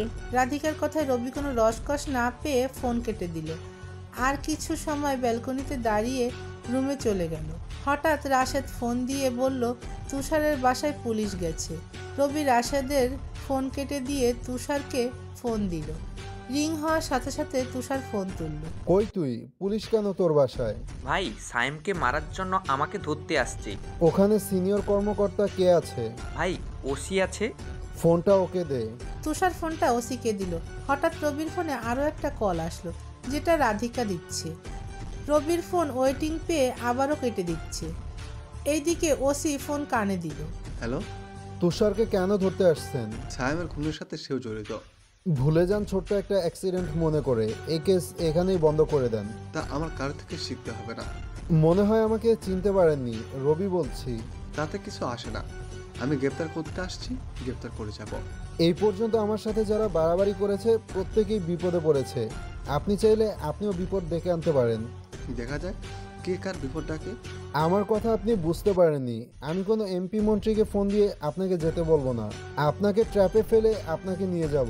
দেখা যাক কে কাকে ট্র্যাপে ফেলতে পারে। এবার রবির মাথা গরম হয়ে গেল। এত বুঝিয়ে যখন কোনো কাজ হয়নি, তাহলে আর বুঝিয়ে লাভ নেই। রবি ফোন কেটে দিল। ওসি হাসাহাসি শুরু করে দিছে। ওসির ফোনে একটা এমএমএস আসলো। ওসি সেটা দেখে ভয়ে ফোন হাত থেকে পড়ে গেল। ফোনটা হাত থেকে নিচে পড়ে যেতে তুষার হাসতে লাগলো আর ওসিকে বলল, এটাই আমাদের ভাই। আগে নরম স্বরে কথা বলবে, আর তাতে কাজ না হলে প্রথমে ভয় দেখাবে, তারপর এখন তোর মতো ওসির কোনো ছাড় নেই।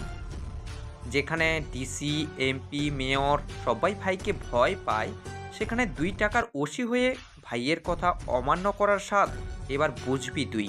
ওসির ফোনটা আবারও বেজে উঠলো। তাড়াতাড়ি ফোনটা তুলে নিল। ফোনটা ধরে কানে দিতে রবি বলল, নিয়ে যায় এবার তুষারকে। ভাই, ভুল হয়ে গেছে, মাফ করে দেন। আমার ডিকশনারিতে মাপ বলে কোনো শব্দ নেই, আছে কেবল শাস্তি।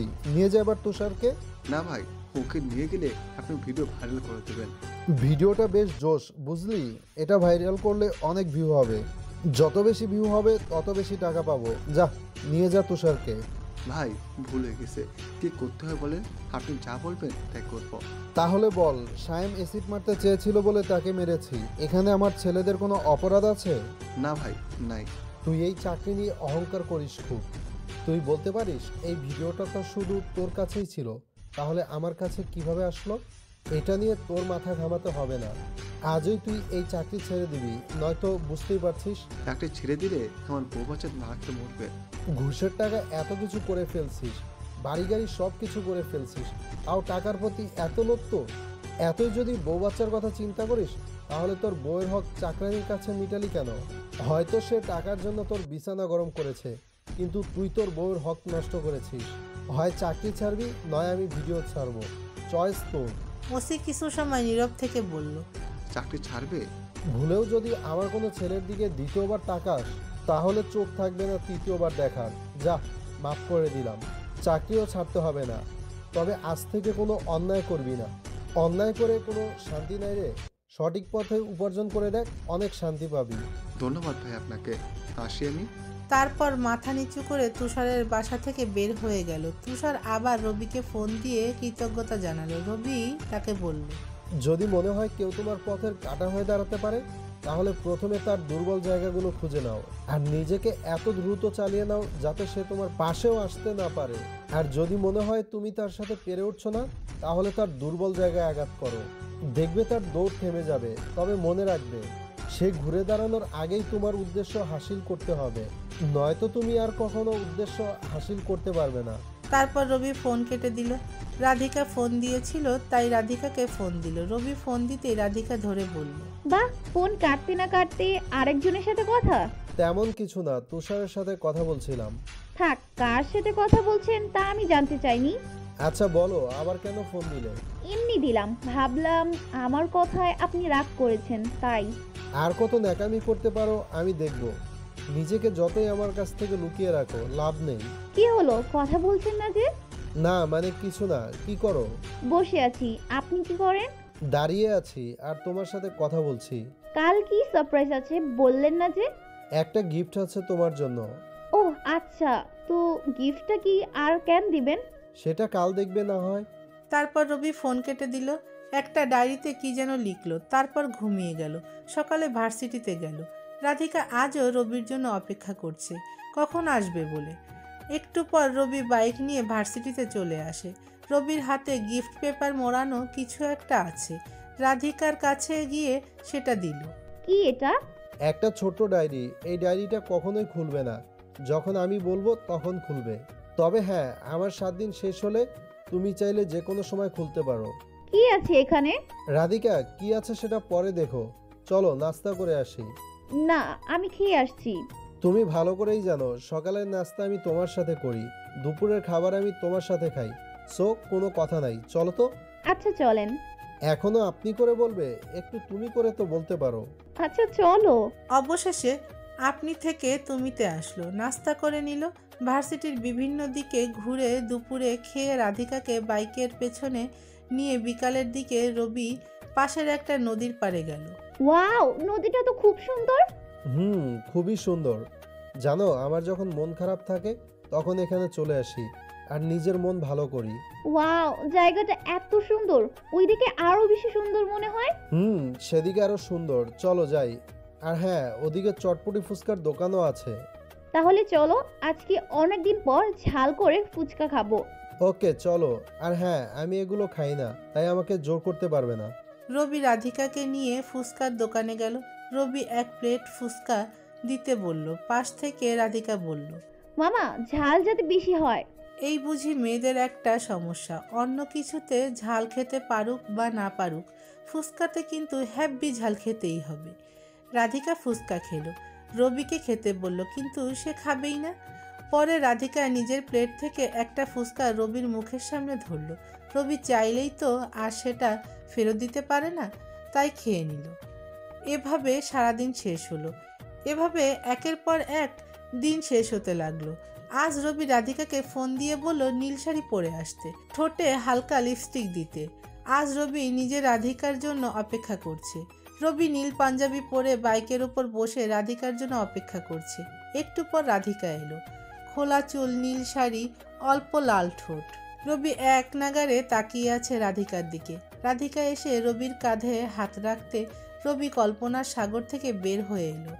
রাধিকাকে নিয়ে রবি ক্যাম্পাসের পেছনে ছোট ছোট ফুল গাছগুলোর কাছে গেল। সেখান থেকে একটা ফুল ছিঁড়ে রাধিকাকে দিল।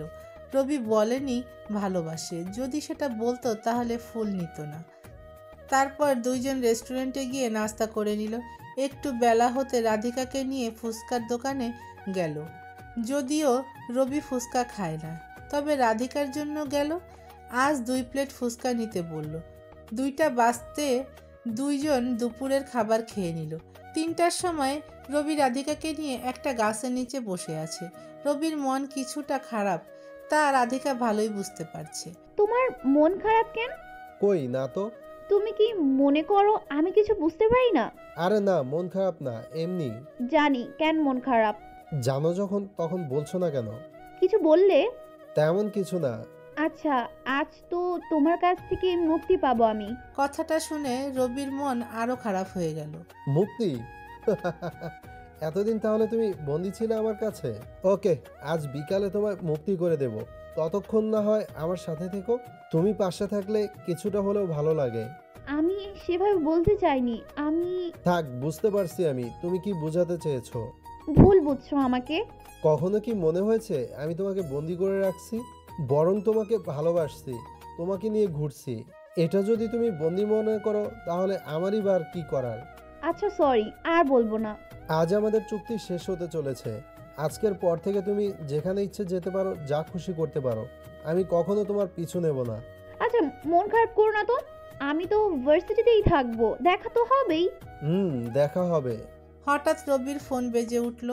ফোন বের করে দেখে চাচা ফোন দিছে। রবি ফোন কেটে দিয়ে রাধিকাকে বলল, তবে তোমাকে মুক্তি দিলাম, আমার একটা কাজে যেতে হবে, চলো তোমাকে বাসায় দিয়ে আসি। এত তাড়াতাড়ি না, আমি নদীর পাড়ে যাব, তারপর বাসায় যাব। আমারও একটু কাজে যেতে হবে, ততক্ষণ তাহলে তুমি এখানে থাকো। না, আজ সারাক্ষণ তোমার সাথে থাকবো, সন্ধ্যায় বাসায় যাব। আমি যেখানে যাব তুমি সেখানে যেতে পারবে না। বলছি তো আমি যাব, এটা আমার শেষ কথা। রাধিকা এমন করে বলছে তাই রবি না করতে পারল না। রাধিকাকে বাইকের পেছনে বসালো। রবি বাইক চালিয়ে শহরের একটা ছোট্ট রাস্তায় ঢুকে গেল। তারপর একটা বৃদ্ধাশ্রমের সামনে এসে দাঁড়ালো। দারোয়ান গেট খুলে দিতে রবি বাইক নিয়ে ভেতরে চলে গেল। রবি বাইক থেকে নামতে অনেক বাচ্চা তাকে ঘিরে ধরলো। একটু পর একটা ভ্যান গাড়ি ভেতরে আসলো, তার মধ্যে অনেক খাবার আছে। রবি সেখান থেকে চিপসের প্যাকেট নিয়ে সব বাচ্চাদের দিল।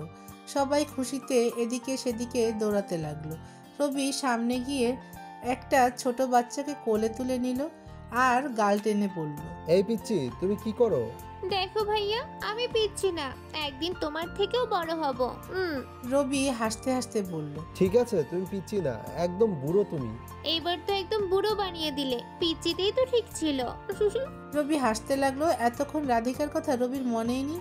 বাচ্চাগুলোর সামনে আসলে রবি এমনিতেই অন্যরকম হয়ে যায়, তাদের সাথে নিজেকে একদম মিলিয়ে নিতে চেষ্টা করে। রাধিকাকে বলল, সরি, আসলে বুঝতেই পারছো আমার মনের অবস্থা। এই জায়গাটা আমার কাছে খুব প্রিয়, এখানকার মানুষগুলো আমার কাছে খুব আপনজন। চলো সামনের দিকে যাই। রাধিকা কিছু বলছে না, শুধু রবির কথার দিকে তাকিয়ে আছে। তারপর রবির সামনে যেতে কতগুলো বৃদ্ধ মানুষ বের হয়ে এলো। একজনকে দেখে রাধিকার চোখ কপালে উঠে গেল। রাধিকার চোখের কোণে পানি জমে গেল। রাধিকাকে দেখে লোকটাও ফিরে যাওয়ার চেষ্টা করলো, কিন্তু তা আর হলো না। রাধিকা পেছন থেকে মামা বলে ডাক দিল। রবিও অবাক হয়ে গেল। মাঝখান থেকে একটা চাচি রাধিকাকে দেখিয়ে রবিকে বলল, বুঝি। রবি একটা শুকনো কাশি দিয়ে বলল, না চাচি, এখনো হয়নি, তোমরা দোয়া করো, হয়ে যাবে। রাধিকার চোখের কোণে জমা থাকা পানি গড়িয়ে পড়তে শুরু করলো। রাধিকা গিয়ে করিম চাচাকে জড়িয়ে ধরলো। করিম চাচাও রাধিকাকে জড়িয়ে ধরে নিজের চোখের জল ছেড়ে দিল। রবি কিছু বুঝতে পারছে না, ঠায় দাঁড়িয়ে আছে। করিম চাচা বলল, মা তুই এখানে কেন? মামা, আমি ওর সাথে আসছি, কিন্তু তুমি এখানে কেন? মা, সে এক লম্বা গল্প, সে অন্য সময় বলবো। অনেকদিন পর রবি আসছে, তার প্রিয় রং চায়ের ব্যবস্থা করি। পাশ থেকে রবি বলল, না চাচা, আজ থাক, চা খাবো না আজ। ঘটনা কি বলুন। তারপর তিনি বলা শুরু করলো, বিজনেস করতাম ভাইদের সাথে, আর তারা আমার সাথে চালাকি করে পুরো বিজনেস তাদের করে নিয়েছে। সে সুখে আমার স্ত্রী মারা যায়। আমাদের কোনো সন্তান ছিল না। আমিও ঘুরে দাঁড়িয়েছি, কিছু করতে পারিনি। শেষে আশ্রয় হলে এই বৃদ্ধাশ্রমে। আমরা তো জানতাম মামি অসুখে মারা গেছে। অসুস্থ সে কখনো ছিল না, সবটা ছিল ষড়যন্ত্র। আমার বিজনেস হাতিয়ে নেওয়ার পর তারা আমাকে পথে বসিয়ে দেয়।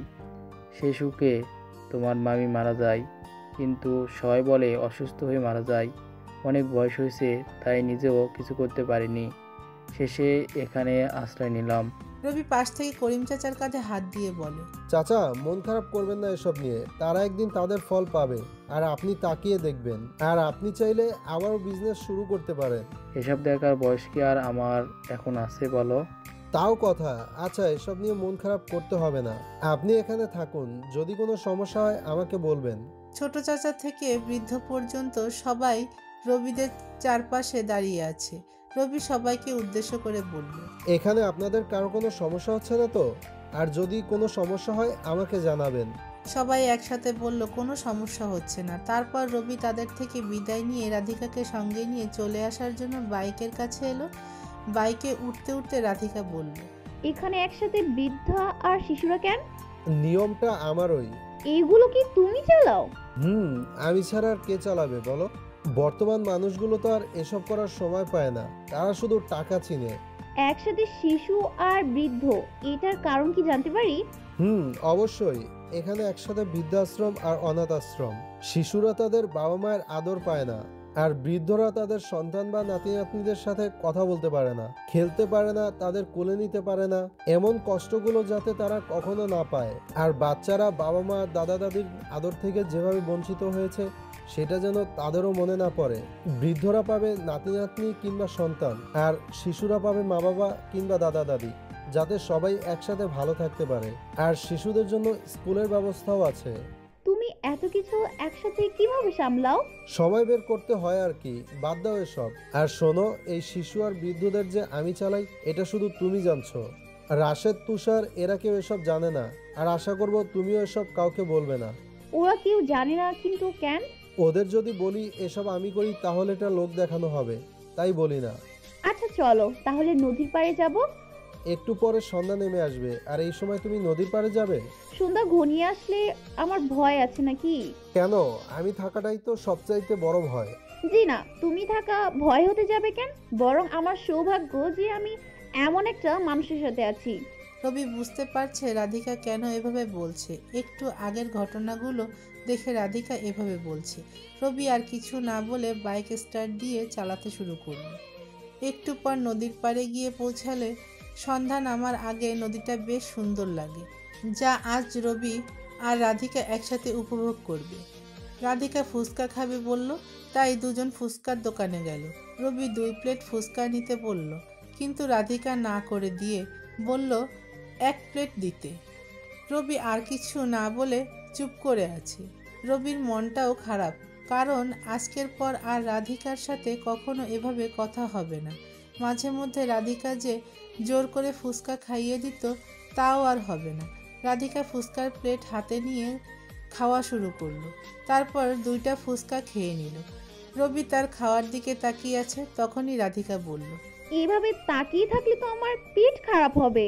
রবি কিছু না বলে মুখ ঘুরিয়ে নিল। রাধিকা হাসতে হাসতে বলল, মন খারাপ করে বসে আছো কেন? এই নাও, হা করো। না, আমার খেতে ইচ্ছে করছে না। তা বললে কি আর হয়? আমি যখন দিছি তো খেতেই হবে। তুমি তোমার কাজের কথা ভুলে গেছো রাধিকা? কথাটা বলার সাথে সাথে রাধিকা একটু আটকে উঠল আর রবিকে কাঁপা কাঁপা গলায় বলল, কি কি কাজের কথা ভুলে গিয়েছি আমি? ফুচকা তুমি না খেয়ে আমাকে খাওয়ানোর ট্রাই করছো। ফুচকা খাওয়া তোমার কাজ, আমার নয়। রবির কথা শুনে রাধিকা একটা দীর্ঘশ্বাস নিল আর বলল, এত কথা বলো না তো, খাও, কাল থেকে আর খেতেও পাবে না। খাচ্ছি। তারপর রবি রাধিকার হাত থেকে ফুচকাটা খেয়ে নিল। রবি রাধিকাকে খাইয়ে দিল। খাওয়া শেষে দুইজন আবারও নদীর পাড়ে গিয়ে বসলো। হঠাৎ রাধিকা বাদাম খাবে বলল। রবি বাদাম এনে দিল, কিন্তু রাধিকা বাদামের খোসা ছাড়িয়ে রবিকে খাইয়ে দিচ্ছে। রবি যদিও বলছে তাকে খেতে, কিন্তু সে শুধু রবিকে খাইয়ে দিচ্ছে। রবি উপায় না পেয়ে নিজে এবার বাদামের খোসা ছাড়িয়ে রাধিকাকে খাইয়ে দিল। রাধিকা মিষ্টি হাসি দিয়ে রবির কাঁধে মাথা রাখলো আর দূরদৃষ্টি দিয়ে নদীর দিকে তাকিয়ে রইল। রবি রাধিকার মাথা দেওয়ায় কিছুটা কেঁপে উঠল, কারণ এই প্রথম রাধিকা রবির কাঁধে মাথা রাখলো। এই নদীটা খুব সুন্দর না? অনেক। আর বিকেলে নদীর পাশে বসে সূর্য ডুবার দৃশ্যটাও বেশ সুন্দর। জানো, আমার একটা ইচ্ছে ছিল কোনো এক বিকালে নদীর পাশে বসে কারো কাঁধে মাথা রেখে ডুবন্ত সূর্যটা দেখার। তুমি কিভাবে জানো আমার এটাই ইচ্ছে ছিল? তোমাকে আমি অনেকটা পড়ে নিয়েছি, আর আমি মানুষটা একটু অন্যরকম। কেউ কিছু বলতে চাইলে চারপাশের অবস্থা বুঝে আমি কিছু আন্দাজ করতে পারি সে কি বলছে। তুমি তো বেশ ভালো করে পড়তে পারো আমাকে। পড়তে পারি। তোমাকে আমি কতটা পড়েছি সেটা তুমি পরে বুঝতে পারবে। চলো এখন আসি। না, আরেকটু বসি না। ওকে, তুমি যেমনটা বলবে। আচ্ছা, আমি একটা ফোন দিচ্ছি রাশেদকে। কেন? কোথায় আছে, কি করছে, এসব জানবো, এই আর কি। ওকে, তাড়াতাড়ি বলো তাহলে। রবি ফোন বের করে রাধিকার কাছ থেকে কিছুটা দূরে গেল। রাশেদের সাথে 10 মিনিট কথা বলল, আর রাশেদের কান্নার আওয়াজ স্পষ্ট শুনতে পাচ্ছে। রবি রাশেদকে শেষবারের মতো বলল সব কিছু যেন এখন যেভাবে চলছে সেভাবে চলে। রাশেদ রবির কথার আগো পিছু কিছু বুঝতেছে না।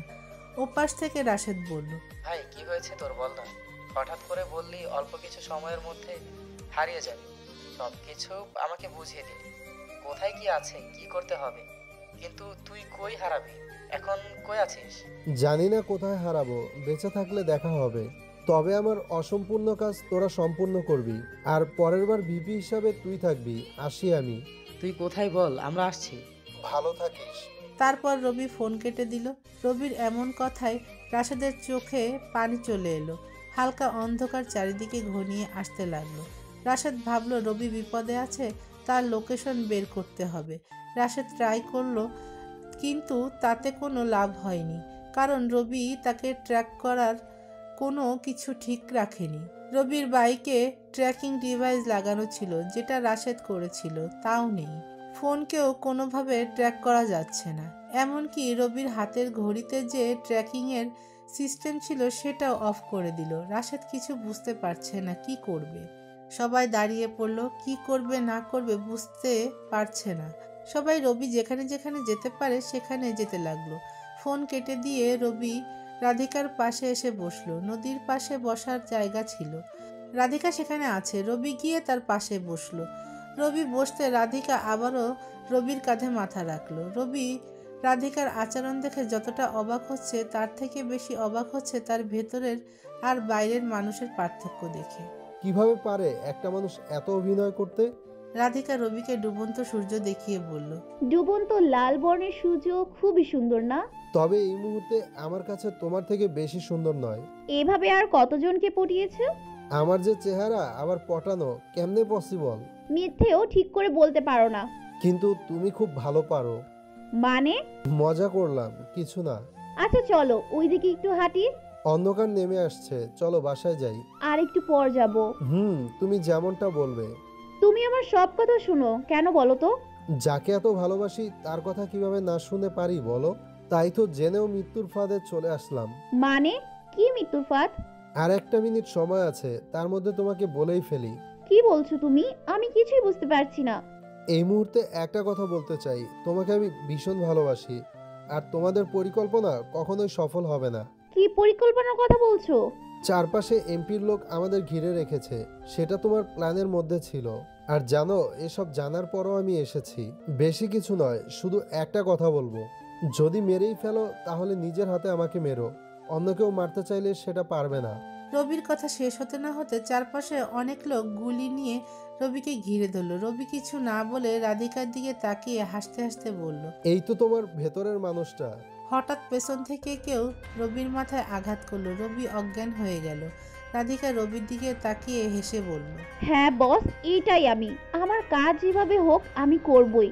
রবিকে নিয়ে যাওয়া হলো একটা পুরনো গোডাউনে। চারপাশে বদ্ধ অন্ধকার। রবির জ্ঞান ফিরে মুখে পানির অনুভব করে। চোখ খুলে দেখে ছেলেদের মতো স্টাইল করে কোমরে গুলি নিয়ে রাধিকার সামনে দাঁড়িয়ে আছে।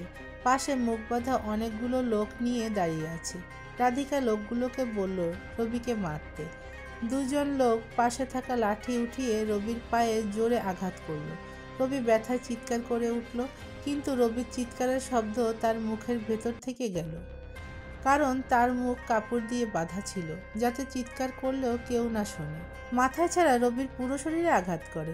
রাধিকার মধ্যে কোনো ইমোশন কাজ করছে না, কেবল রবির চিৎকারের মুখ বন্ধ করা আওয়াজ শুনে পৈশাসিকভাবে হাসছে।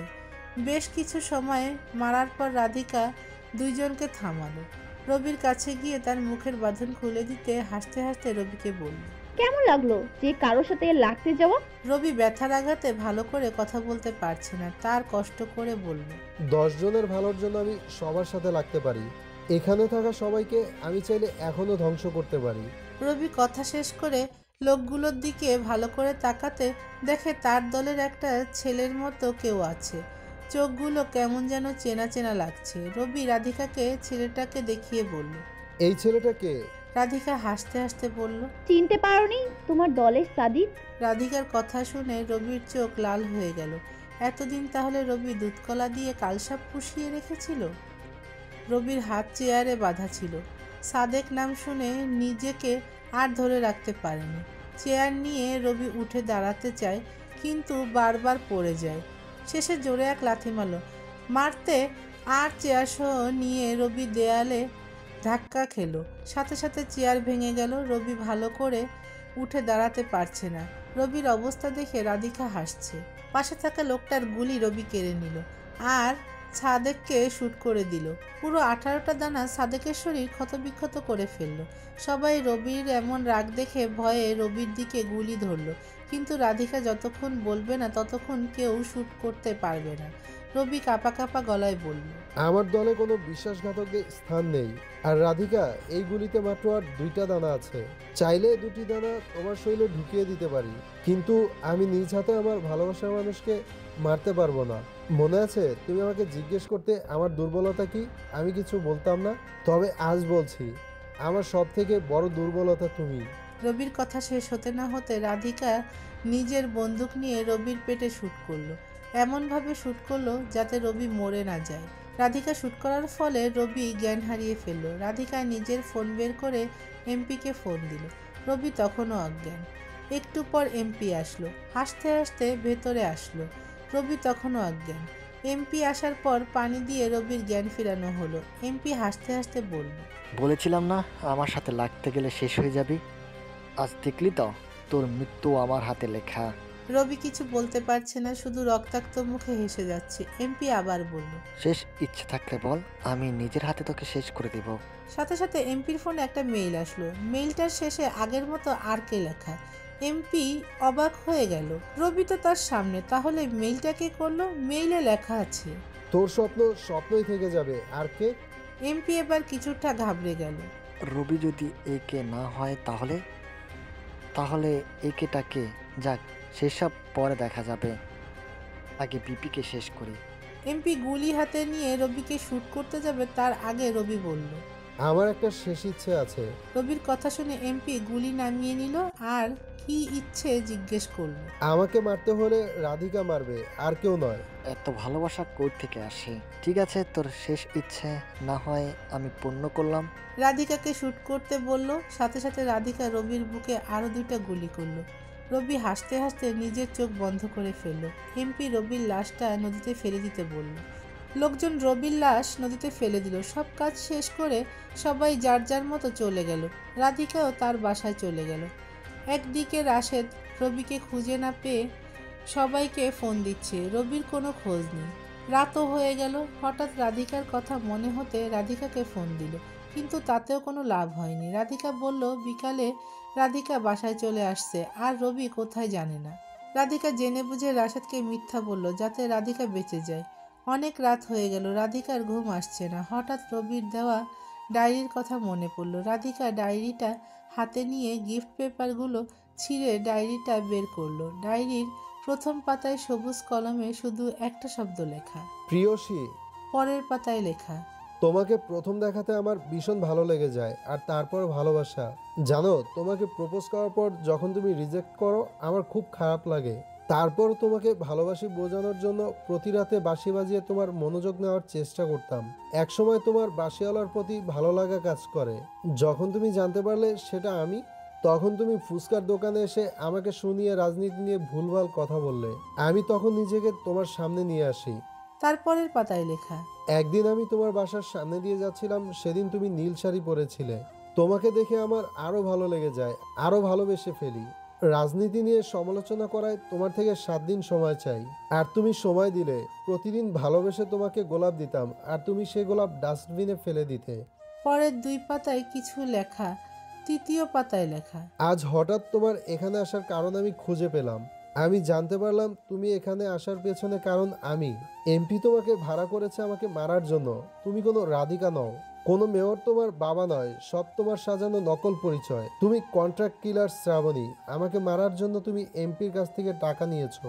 জানো, আমি চাইলে তোমাকে সেদিনই মেরে ফেলতে পারতাম, কিন্তু তোমাকে এতটাই ভালোবাসছি যে তোমার হাতে মৃত্যুকে আলিঙ্গন করতেও রাজি হয়েছি।